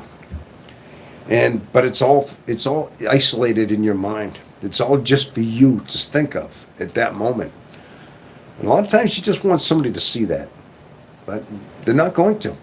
It's only meant for you, and that's all it's gonna ever be meant to be. I mean, unless you put it into the right words and describe it. I suppose you can. I mean, a lot of times we do the best we can to describe our world, like I'm doing now, but I mean, basically it's just trying to understand it. We're all fragments of the divine source having a human experiences. David Harden. Hello there, David. There's a new name in there. How you doing, David? I don't believe I've ever met you. How you doing? Welcome. That is a brand new name, David. How are you? And that's quite a. What is that? We're all fragments of the divine source having a human experience. Yes. See, that's what I mean. Just somebody shows up and this comes up with this tidbit of like philosophy. That's like, boom. Oh man. See, just you fit right in. It's like you see something like that. Well, anyway, David, it's good to hear from you. So, where you from? I mean, what country? What part of the world? What part of the United States are you from? As you can tell from my horrible northeastern New England accent, I'm from the United States, which I am, as you can tell. I didn't know if maybe you were from the U.S., maybe the West, or from another country. Yeah, everybody say hi to David. How are you? There you go. So, but yeah, but again, we definitely have that unique mind. Yeah, so, but a lot of times, like I said, so many flashes of insight come to us because we're so introverted and intuitive. We take for granted a lot of times. Sometimes we think a lot of people have a piece of this. We think everybody has this introversion, intuition. And that what they're in their mind, but then sometimes you get to talking to certain people, and they're not. They're not. I mean, yeah, they think they're in their mind and somewhat, but they're not like deep. They're not contemplating like we are. And I guess we have to find out. Sometimes they look at you like, whoa, what's with your mind? Now, but a lot of times we find out that we are alone in a lot of times, that we are that rare. And how often do you ever bump into an INFJ? I mean, I don't know if I ever met one. There's a few people in the course of my life that I look back now in my history, and I could count on one hand and say, I think this so-and-so, they might have been an INFJ. Oh, I think they might have been too. But it's only like a handful. But again, I'm not sure. But, right. Welcome to the INFJ family. How are you guys doing? Yes. I'm from Georgia. Oh, Georgia. All right, Georgia. Hey, that's also in the Eastern time zone. So you're in the same time zone as I'm at. I'm in New Hampshire. Yeah. I've actually lived in New Hampshire now for 31 years. Yeah. But yeah, Georgia's, from what I'm seeing, Georgia's a very nice state. I remember about 30 years ago, I drove through Georgia to go to Florida. And long story, but yeah. But yeah, it's a beautiful. That whole region is very nice down there. I know the weather is a lot better. You're probably not having the winter I am right now. It's like it's -4 degrees if, if right now here in New Hampshire at this time. So it's been in the single digits most of the week. I mean, I don't think it's got higher than 20, 22 degrees all week. Yeah, and it's been every night has been just in single digits and below zero like it is now. But I'm sure it's not quite like that down in Georgia. It's probably in the 30s or 40s maybe down there. I'm also an INFJ. That's what led me to here. Well, that's awesome. I'm sure the algorithm probably steered you into this channel here. Yeah, I like to do a live every so often. Sometimes I do one on Saturday nights occasionally. Lately, I've been doing a few more. I'm just trying to reach out, trying to find new people, and I'm doing them at late. I figure I'm trying to reach out around the world as well. I'm trying to hopefully reach whoever's out there. I mean, some people come in from New Zealand, Australia, the Philippines, and sometimes from the United States here. It depends. I mean, a lot of people from the United States are here, actually. But it's snowing. It's snowing here now, which is rare. Oh, it is rare for a snowstorm. Yeah, it is. Okay. Elusive Girl. It's 28 degrees here in New Zealand. Oh, okay. All right. Oh, that's right. You are from New Zealand. That's right. Okay. Uh, catch your ups later. Have a good evening. Oh, okay. Well, thanks for stopping by, Elusive Girl. I'm glad you stopped in, and I heard from you last week as well. That's awesome. Yes, New Zealand. See, that's what I mean. So a lot of times we're finding different INFJs from all over the place. But yeah, we just cover a lot of different things. Yeah, I have a lot of different videos out there too about the whole INFJ experience. I mean, that's what this channel is about. It's about our personality type, and I cover it in my own way. I try to be as try to be different. I mean, I know there's a lot of other talks out there that cover the INFJ. A lot of times I try to just base it on my own experience, my own life, just surviving my own life. And I'm sure that's all we really got to base it on. I mean, we have a rare personality type for a reason, and that's basically what our life is just experiencing it, surviving it, and going through this life. And that's all we really can do. So, but yes, it's good to see you out there. It's good to definitely see you're out there. But if you have any questions, if anything, if you've seen a video of mine, or if maybe you have or haven't, if you've seen a short, or if you have a question about our type, and if you want to, just a little bit of a feedback. I mean, I'm not like a psychiatrist or anything, but I can still pretend to be one as best as I can. You know what I mean? I think we do that pretty well. I think we tend to. Okay. Vamp Fox, 88. I'm from Australia. It's 32 degrees or 87 degrees Fahrenheit. Wait a minute, Fahrenheit. Oh, that's right, because it's summertime down there. Yeah, you're in your summer. That's right. In fact, your January is like our July. Yeah, I know you're the land down under there. You're about as far away from the United States as if you could get. You're on the lower half of the hemisphere, and you're basically completely opposite the United States. So yes, you're in your summertime. Yeah. So 87 degrees Fahrenheit. No, I believe that, because it gets that warm here in New Hampshire in July, August. We get our heat months. I mean, we get the best of everything. We get the 4 seasons up here, and we get every brunt of them up here. So we get plenty of those. Well, anyway, 87 degrees Fahrenheit. That's a little warm. Is that humid, or is that a dry heat? The dry heat is tolerable. That humid heat makes it a little more unbearable though when you get that humidity. So not sure if you got that, what kind of heat it is. I mean, down in Australia, there's a lot of good gosh, there's a lot of desert down there. That whole middle part, like the outback, I mean, I've never been to Australia. I only know what I read from atlases and what I've read through me looking at it. But I know the whole middle part is a big, massive desert, most of it.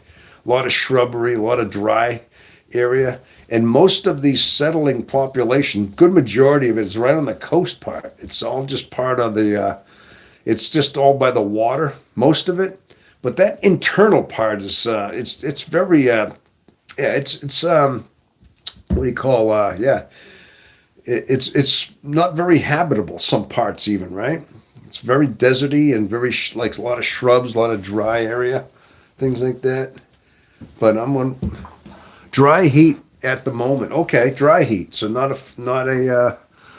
uh, okay, David Harding, you're asking a question. What do you feel the energetic tones of the world is right now? Right now, I mean, from a lot of times, I just commented on this not too long ago. I just put a video out about that. I feel a lot of tension in the world. I feel like right now, I feel like there's a lot of pent up tension going on. It feels like when you twist up a knot, like a towel, and it knots up and it's ready to kind of, if you keep twisting it, it starts falling apart. It's almost like that. A lot of tension. A lot of tension, like something's ready to give. I know here in the U.S., you're from the U.S., you're from Georgia. I just think people's attitudes, a lot of times, I think our moral values are pretty much gone. And I think a lot of times, I think we're just we're trying to change. I think there's so much push toward we're trying to like straighten out our minds, our lives, and so many. There's a push for it, but then there's so much resistance. I think we so much want to go back to the conservative values, old fashioned values in some ways, because we need them. But there's so much resistance that wants to keep us from going there. That kind of thing. But I feel like we're gonna find out. It's almost like. Makes you wonder like what exactly was going on before the Roman Empire had finally dissolved. Before they got so complacent with things, the armies weren't really guarding the borders, and all of a sudden things started caving in. I mean, they started getting invaded from different, Hannibal in the Alps and the Huns from the east, and they kind of caved in and they kind of divided the whole Roman Empire because they just got so lax. It almost feels like we're repeating history in so many ways. Like you're just seeing it unfold right there. That whole lesson of history is just starting to happen all over again. That's kind of like what I'm seeing in so many ways. But I mean, you definitely see pockets of people trying to live good lives, trying to go back to conservative roots, and other parts that are just hell bent on stopping things from happening. Well, I hope that's what you're. I hope that's what you're thinking too, and not hope that, but that's what it feels like to me. A lot of tension, lots of tension. Okay, so I got five. Okay, six just came in. So anyway, so that's what we got going on there. Yeah, but as far as the tone of the world, if I was to future project what I think, what's going to happen is, I mean, we got a few years left. I mean, there's generations that seem to be lost. I see a lot of different. Okay. What do you got, Dave? You got this. This is the polarity of life. With good comes the bad. We are in need of an energetic balance. Yes, an energetic balance. I think a lot of times, I mean, we just have to realize that the human beings, we have to grasp the fact that we are a spiritual being. We're not just animals. I think a lot of times we have so much that goes on in our culture that brings out the animal side, that wants to embrace the animal lusts, the animal desires, the the the need for consumption, just the need for things, the need for external stimulation. You see what I mean? I think there's so much of a push that's just, promiscuity, for example. Just people just doing whatever they want. Like they think this is freedom.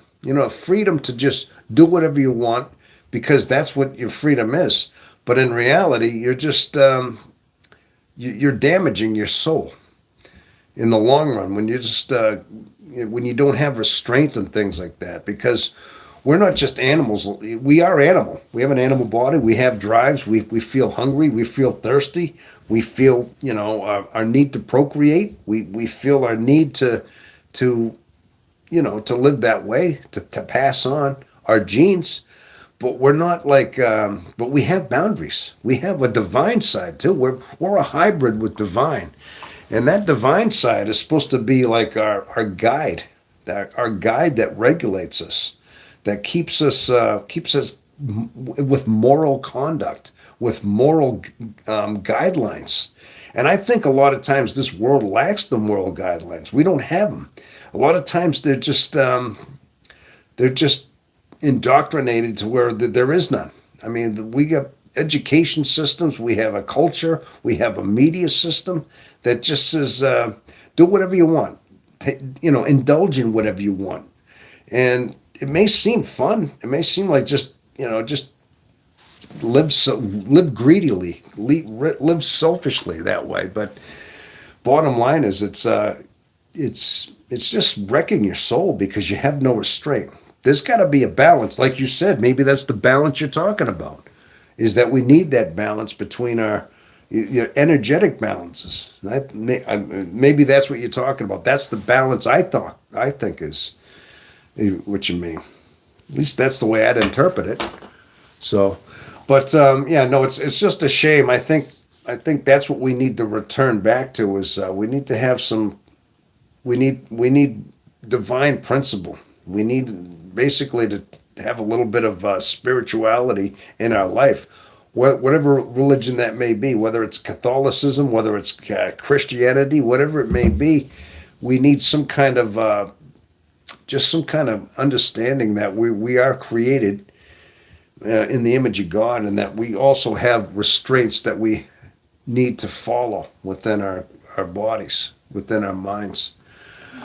The body is from the earth. The one who observes reality is from the divine, which is who we are as collective. Okay? Correct. Also. Okay? Oh, you just put that in there as well. Okay. You've just answered your own question. Yes, the body is the earth, the one who observes reality from the divine, which is one with the collective. You got a way of wording things. I understand what you're getting at. Yeah, I definitely understand but your wording is, again, I mean, I'm telling you that I can always tell.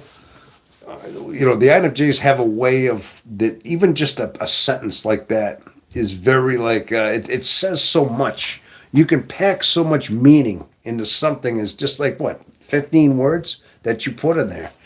And a lot of times just that, you could tell where somebody's, they write, because sometimes they write things like that too. And it's like, I got my own flair with that, like writing things, but that's another thing. I mean, the INFJs have a very creative writing style. Yeah. But that's deep stuff you got there. But that's basically what I'm talking about right there. You asked a question. That's what I think. That's basically where my take is on that. Is that now? I also think that a lot of times I think as INFJs, and I see a lot of us. I don't know what your living conditions are. I live, like I said, in a remote town in New Hampshire. I purposely drive a good distance from my job. I mean, my job is in a fairly big city in Manchester. I mean, excuse me, in Manchester, New Hampshire, that is. I mean, I work there, but I don't live anywhere near that. I drive miles to get out of like the city area. So, I mean, I'm in a rural part. Now, New Hampshire's pretty rural anyway. There's a lot of areas like you go outside of the cities, and there's a lot of rural back roads, just country areas. And that's where I try to live. I think I'm drawn to these areas. I'm wondering if a lot of people, like some of you, are drawn the same way. As INFJs, I can imagine we're drawn to being away from a lot of people because we need our energies. A lot of times, being that we're empathic, I think a lot of times just even living in a large city where you're picking up energies, let's just say, even in an apartment building. I've even found this out that I've actually felt more stressful. Sometimes I'd hear people like talking or like arguing in the next apartment, or you'd hear them getting into a fight or an argument, and you'd have to hear this. And sometimes you kind of feel the tensions as they're walking through their hallways. And I'm like, I tell you the truth. I mean, I felt like I need my own house and I need to be away from a lot of people. And since I moved and got my own house, I feel like I'm a lot better off. I mean, what if you, now that's an interesting question. Now, are a lot of you other people like that too? Do you need to be kind of separate, like just like in a small town with your own like area, like you're in a low population area, or do you live in a big city? And if you do you like kind of just stay home and try to center yourself? Just wondering. I was answering correct to your statement. Yeah, okay. I figured that's what you were doing. I figured that. But yeah, but I almost wonder sometimes if other INFJs are drawn that way. Now I've been like that for quite a few years since I moved to New Hampshire. I used to live in the Boston area, and I grew up there. I grew up in like a fairly large city outside of Boston, and that's where I had a lot of my. That's where I had a lot of my my childhood upbringings was in there. Was in Boston. I know I can't live in an apartment or flats. Okay, I like to have my own space. Okay, yeah, that's what I'm talking about. See, you didn't like the apartment either. I tried that. I just feel like there's always that tension, even with just people living in the same area. Even though you're not in the same house, you're still separate. You still feel their energies, you know. I used to think that too. I'm like, do we even feel the energies just being in an apartment? Because I feel myself drawn to getting out of the cities, out of these high population areas. And so to me, it's worth it. I mean, I'll drive a half hour out of my way to to go to my home, which is in a rural town in New Hampshire, like I said. And it seems like that's what you're talking about too. Uh, like like I need to have my space. Yes, I'm sure. Yeah. Well, I think a lot of us, I would imagine a good majority of INFJs are like that. There's a few others I talk to, and they have their gardens and things like that. They love to work out in their yard and their garden and things, and that's part of their whole centering thing is just work out there. I found my partner is in the same way. Vamp. Okay, that's Vamp Fox. He's very sensitive with people. Okay. Now, is your partner, like a introverted, intuitive? What do you mean? Very sensitive with people? Like, I would imagine when you say that, he's kind of like on that idea. So, because a lot of times, like I said, extroverted people tend to be, yeah, I mean, obviously, yeah, they gather their energy from large groups of people, not large group, but from people. You can always tell the extroverts. They're always calling people up or always trying to talk. Yeah, you know. But we have okay, Dave. We have an extroverted feeling sensory. So feeling energy is what we do. Yes, yes. The extroverted sensory. Oh, well, not only that. I mean, a lot of that has to do with the empathy. That's the empathy you're talking about as well. And I've been hearing stuff about the nervous system. INFJs have this heightened nervous system that is sensitive to this. It's all tied into it. is the sights, the sounds, and the energies. Just picking up energies. It has to do with the the heightened nervous system, picking these things up, and that's a lot of times what causes us to get fatigued and causes us to get to start feeling like we're getting exhausted in a lot of ways. This is what takes a lot of the energies. Is all these things that go on. A lot of times, people may just disregard these talks we're talking about and say it can't be true. Oh, it's so you're just making it up. That's why people say, "Oh, INFJs are such." They say how sensitive they are and that they're so fragile and things. Well, there's a lot of stereotypes. People that don't understand that a lot of times throw these stigmatisms on INFJs. If they hear that they need alone time, and they get their batteries drained from people, they can't be at a party for long. Yeah, a lot of people don't understand that. They think it's just like I said, they're just lightweights. That's why a lot of times is just keep it quiet. You just duck out early. You don't have to explain yourself. A lot of times we might have tried to explain ourselves early in our life, and then you get just met with, oh, what a wuss,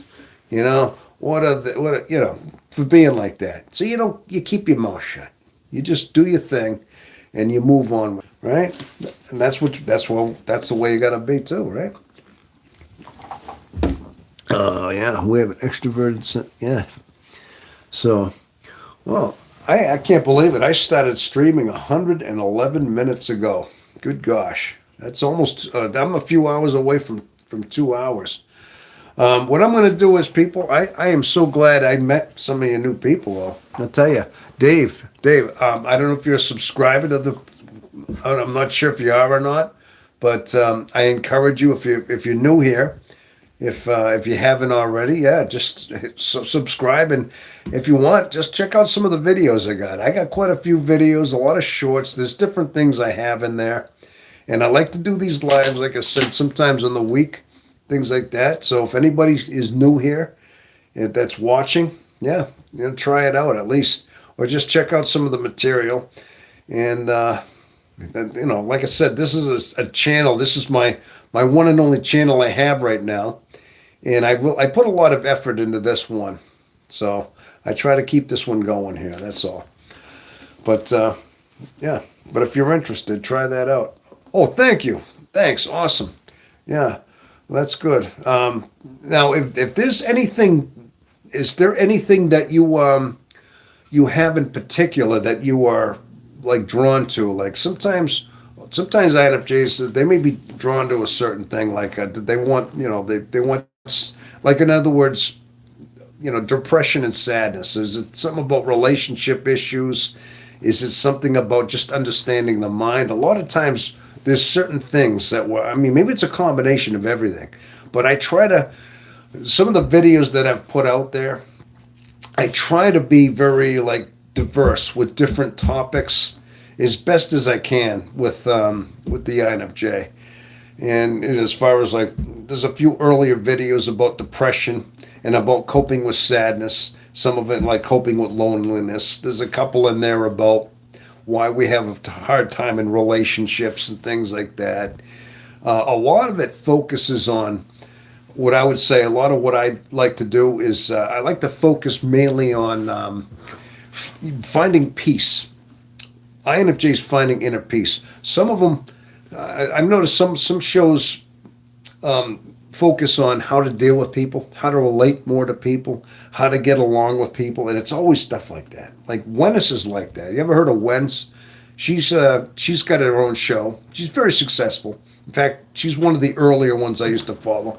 Now she talks a lot about how to relate to people and how to deal with people, narcissists, things like that. I do that somewhat.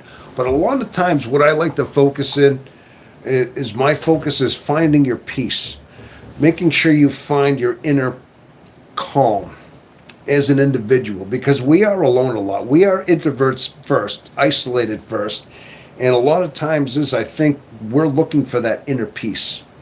We're looking for that inner sanctuary. We know it's there. we know it's there. Instinctively, we know it's there because we've been trying to find that our whole life. And but it's a painful journey getting there. It can be, there can be a lot of pain to find this inner peace. A lot of times, I think that's where I focus, is guiding people to finding that, and just being, like encouraging people to persevere in their life, not to give up, because a lot of times we find ourselves drifting off that path, maybe drifting into shadow functions, maybe drifting back into like just sensual, external, distractions, because pain gets kind of tough. I mean, it gets tough, it gets painful, it gets isolating, and a lot of times we escape that so many times through our life, and we're pulled off that path. Now, this is the path I had. Now, I think eventually we have no choice but to face. We have to finally face that. We have to face our own pains in our life and bear them. We have no choice but to bear these some of these heartaches in our life, and that's the only way to find peace. You're never going to find it unless you go through this this journey. And a lot of times it seems to get more difficult before it gets better. It seems to, but eventually you do find this. You find a stage of inner peace within yourself. So that's mainly where I like to focus, is things like that. So, all right, okay, 4 are watching. Okay, so well, I hope you people are enjoying yourselves. Like I said, I think I'm 120 minutes. That's probably 2 hours right there, huh? That's almost a 2-hour time. So, well, it is. I can't believe it's well after midnight. So, whoever's still out there, who's still out there anyway? Okay, Dave, you still out there? Oh, okay. Oh, Vamp. Okay, thank you. Oh, thanks. Oh, you're welcome, Vamp. Hey, listen, I'm glad you stopped by. I saw you here. A couple, like I said, I've been seeing a lot of your comments lately on some of my shorts, I believe. There's been a few times, so you're definitely getting to be a more familiar somebody somebody who's out there making comments and things like that. So I do appreciate that. But if you have any suggestions for me as well, if you have anything like if there's a certain topic, a certain thing you'd like me to cover, like a certain video, like about a certain thing, if you can give me some ideas, I'm open for that too as well, people. You're right here. This would be the time to say, talk a little bit about something that you might find interesting. And also it'll inspire me. It'll give me good ideas. I mean, I like to think that I'm reaching out to, not just an audience, but you're part of this channel. And sometimes I'd like to get feedback from you all as well. But if you can help me out with an idea, I'm all ears, okay? Even though they're kind of buried behind all this scruffy hair of mine, they're still in there somewhere, you know what I mean? So, but I'd be open for that as well, if you have any ideas. I try to do that. I try to make sure that I'm basically giving people what they're at, what they want, So I'd actually say, okay, I'll make a video based on that. So, okay, David, integration of your shadow and light. Ooh, that's deep. I had to ask this. You're throwing a good one at me. You're throwing some Carl Jung. Come on, man. You retracted the message. What? Hey, I was reading that. Something about integrating the shadow into the. Hey, man, put that back up there, man. Don't do that. Now you got me all curious. That was deep, man. Integrating the shadow. That was like Carl Jung stuff, is what that was. I haven't read a lot of Carl Jung. He's real deep. I haven't read too much into his psychology. I probably should someday to really get an idea on what he's doing. But, gosh, I wish you didn't take that back. I'm going to have to... I don't know why you took that back. Was it something I said? I don't know. I hope it wasn't because I said anything. My gosh. That's okay. That's okay. Yeah, I'm going to. I'm going to look into that sometime. Integrating the shadow into the. I think I saw something on that one time about, you know, the shadow functions and, gosh. But like, yeah, Carl Jung, he was definitely very deep. There's no doubt about that. So, all right. Well, anyway, I'm glad we had this little chat. I'm gonna have to do this a little more often. Like I said, I mean, I'm trying to find just various times to do these chats as well. And I'm glad that I'm seeing some people from Australia, New Zealand come in on here, and to know that we have a worldwide net. That's one of the beauties, like I said, of the whole internet. I tell you, is that we have that as well. So, but well, I want to thank everybody for showing up. But well, okay. I think I've gone 2 hours. Is everybody? So if anybody has any last minute requests, I'm good. But if not, we got one that just came in here. I will. I will. Oh, here's one for you. Now you might have seen in my other videos. Maybe you did or didn't. Do you like me better with a beard, or better with clean shaven? I mean, I've tried both. I mean, I just happen to, in case you're wondering. In case you want to. Oh, okay. Hey, all right. I'm glad you put that back up there. Integration of shadow and light and how you find out who you are and the connections to your peace. Okay. Integration of shadow and light and how to find out who you are and connections to your peace. Oh, okay. All right. So basically what you're saying, I mean, we have a light side, we have a shadow side, and we're always gonna, it's almost like we need that balance. We can't be all light, we can't be all dark. We have to have, it's almost like a necessary something to have that dark side in us, if that's what you're talking about. I mean, there has to always be something in there that's eating at us, that's confusing us in order for us to grow from, if that's what you mean. Now, that's the way I would put that. It's like for every day there's a night. For every pro there's a con. Basically, we have to have that polar opposite in order for us to find some kind of struggle away from. Because we can't just be perfect, pure souls of just light and just happiness all the time. There always has to be that little bit of pain in our life in order for us to grow from. Like, hey, the thing is this, David. I mean, I'm glad you put into this, and you got me thinking now. That's excellent. This is why I like your input. This is why.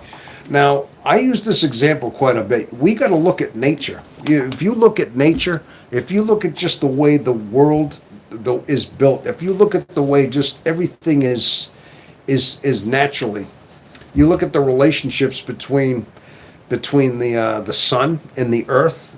And the plants and the sun and the stresses that they go through. You look at how trees, how they have to survive. I mean, they have to have the necessary stresses of winter. Right now, outside my door, in my backyard, I have trees that are bare, and they're in -3 degrees in suspended animation, and they are going through a harsh winter right now. And they're surviving it. They pretty much they've survived it. Now this is like their shadow side. This is their darkness, but they're alive. Eventually, I mean, they're going to come out of this hibernation once the weather warms up. The springtime arrives. The sap is going to start flowing through their branches all over again, and the leaves are going to start sprouting. That tree's going to come back to life. That ground is going to thaw again. It's going to start drawing in water from the roots that are right now basically dead in a way. Those trees are dead, like in hibernation. They're dead but alive. And somehow I think we're supposed to learn little lessons from like things like that. You kind of look at that and piece together. How does a divine human animal, like we're half animal, half divine, we're half What do we get from that? We suffer all these things that the trees are doing in a physical sense, in a spiritual way. We're supposed to see this and have these kind of insights in a spiritual, mental way.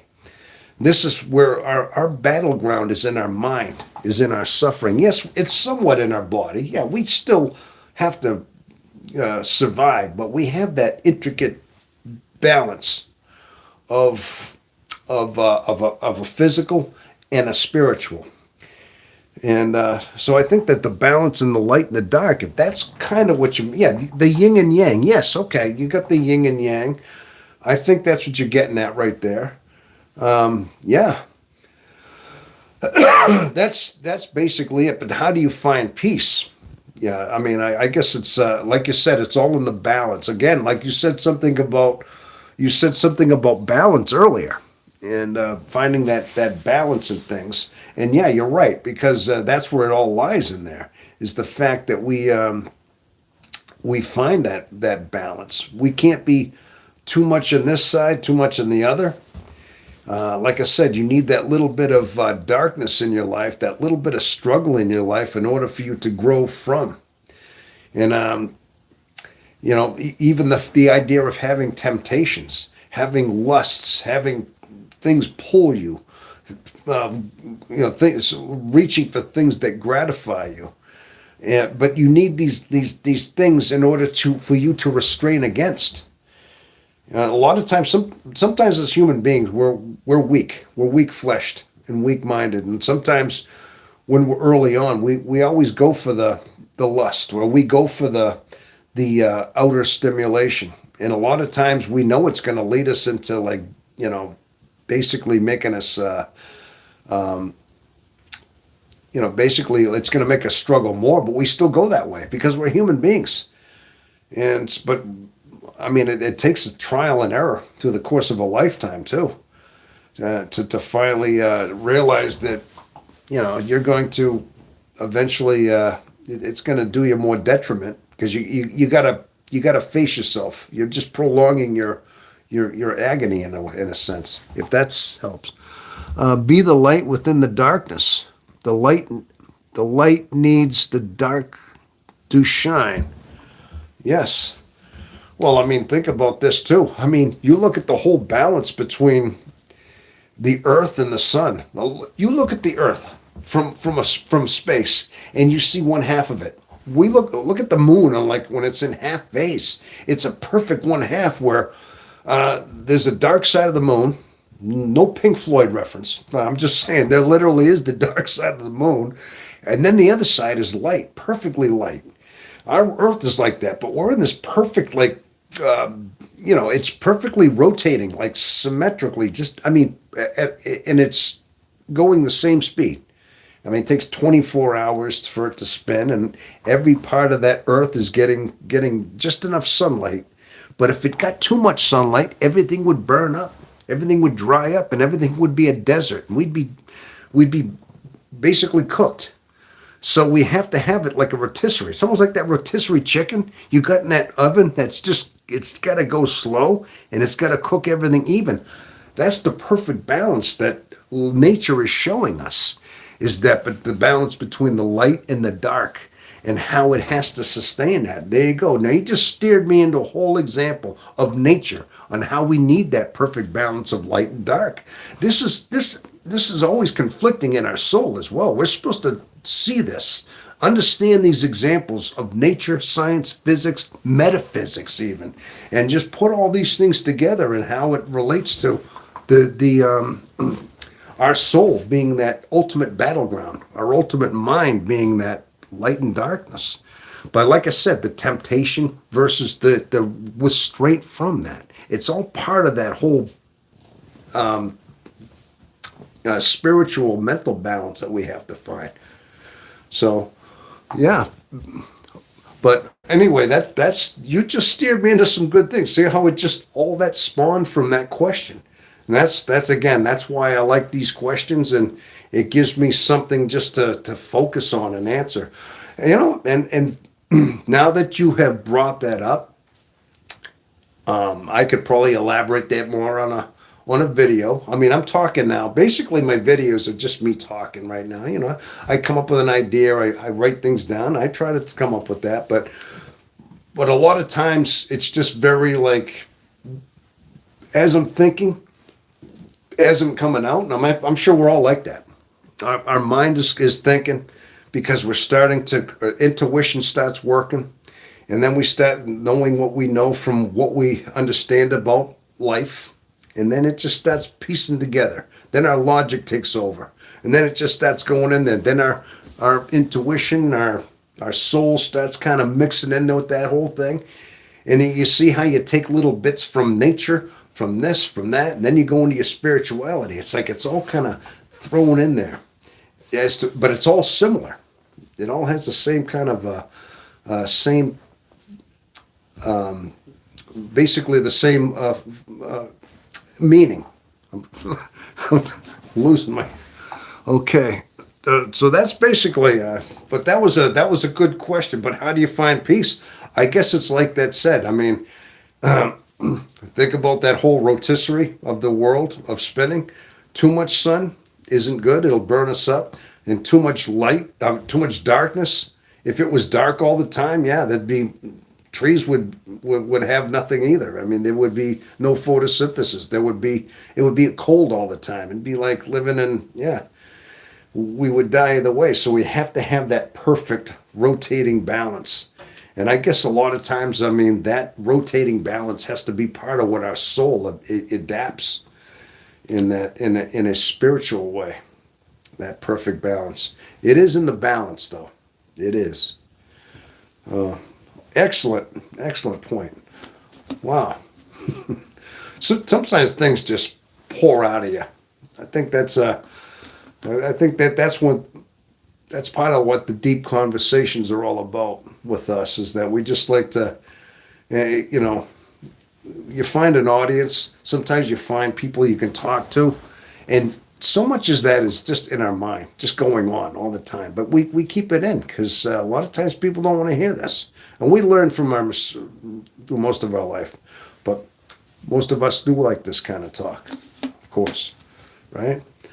Well, I got 5 watching still. Awesome. 6. Somebody else just came in too. So, all right. Well, I am over 2 hours into this now. I tell you, sometimes as I'm talking, it just seems like 2 hours just seem to, they go by, you know, pretty quick. It just happens, you know. You're doing a show, you're doing a live, and 2 hours just kind of elapse. It seems fairly quick, you know. But the yin and yang. So I hope that was a good description, Dave. I'm glad you hang around out there to hear that. If you're still out there, that's great, awesome. If not, I'm not sure.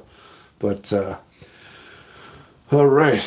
Well, okay, people. I'm going to probably wrap this up for tonight, only because I've gone 2 hours, and my gosh, it's like 3 in the morning right now. But I'm going to thank you so much for stopping by. There's 4 of you watching out there, and if you're just new here, if you are interested, all these live broadcasts are on my page. If you look in the live part, and there's other live ones too. I mean, it's all just basically stuff I'm talking about like this. But if you want to see the rebroadcast of this after I end up stopping this transmission, it's out there. It's out there if you're interested in watching the whole thing in its entirety. So you could do that as well. So, oh wait, okay, Dave, you got something you just got in there. Do you have a video of the stages of the INFJ experience? For example, childhood through your current experience now. I don't a video that just is all childhood experiences. There's a few I'm going to try to think if there's one that I talk about. Occasionally I talk about different things where I was a child and things like that. There's some early on ones. I'm trying to think. There's one I have. It's called. It's an earlier one. It's called "Why INFJs Become Their Own Parent," in a sense. I didn't know how else to put it. Like it's one of my earlier ones. It's something to do with that. It just shows me I'm kind of like. It's actually the photo is me young. I'm in a suit. And it's just me looking. I get that stare. I'm looking at the camera. It's my sixth grade graduation. I think I was about 12 years old. And if you look, I'm looking at the camera, and I got that stare even at 12. And I put that in there. It's like that. Got that look. If you ever so look if you want to cycle through, but it's a video and it's called "Why INFJs Become Their Own Parent." Basically, why we end up because we have nobody to turn to. We don't have a parent, so we kind of have to raise ourselves in a sense. I think that might be one of them, but it has nothing to do with the whole cycle. I mean, it's mostly basically based on some of my own experience of that. But yeah,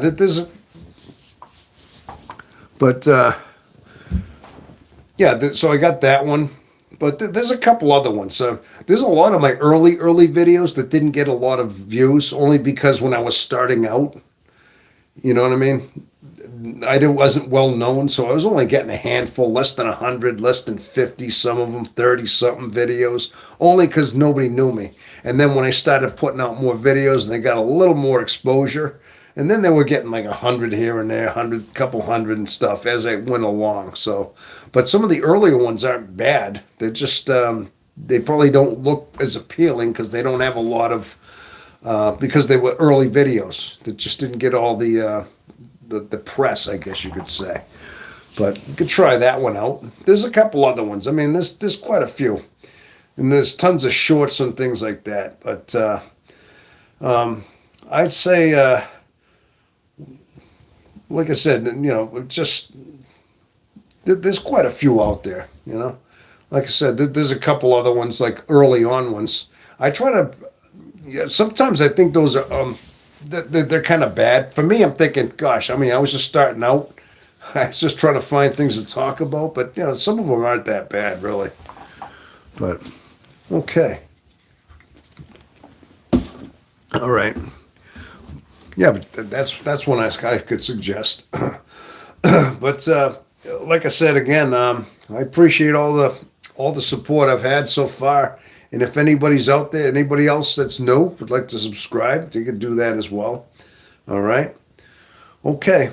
Well, I'm going to wrap this up tonight. Okay. I thank you all for showing up, and I will do this again. In the near future. I may do this again next week. I'll have another live broadcast, okay? All right, well, people, thank you so much again. And I will see you later. So until then, thank you again, and have a wonderful rest of your day. All right, until tomorrow. All right, thank you.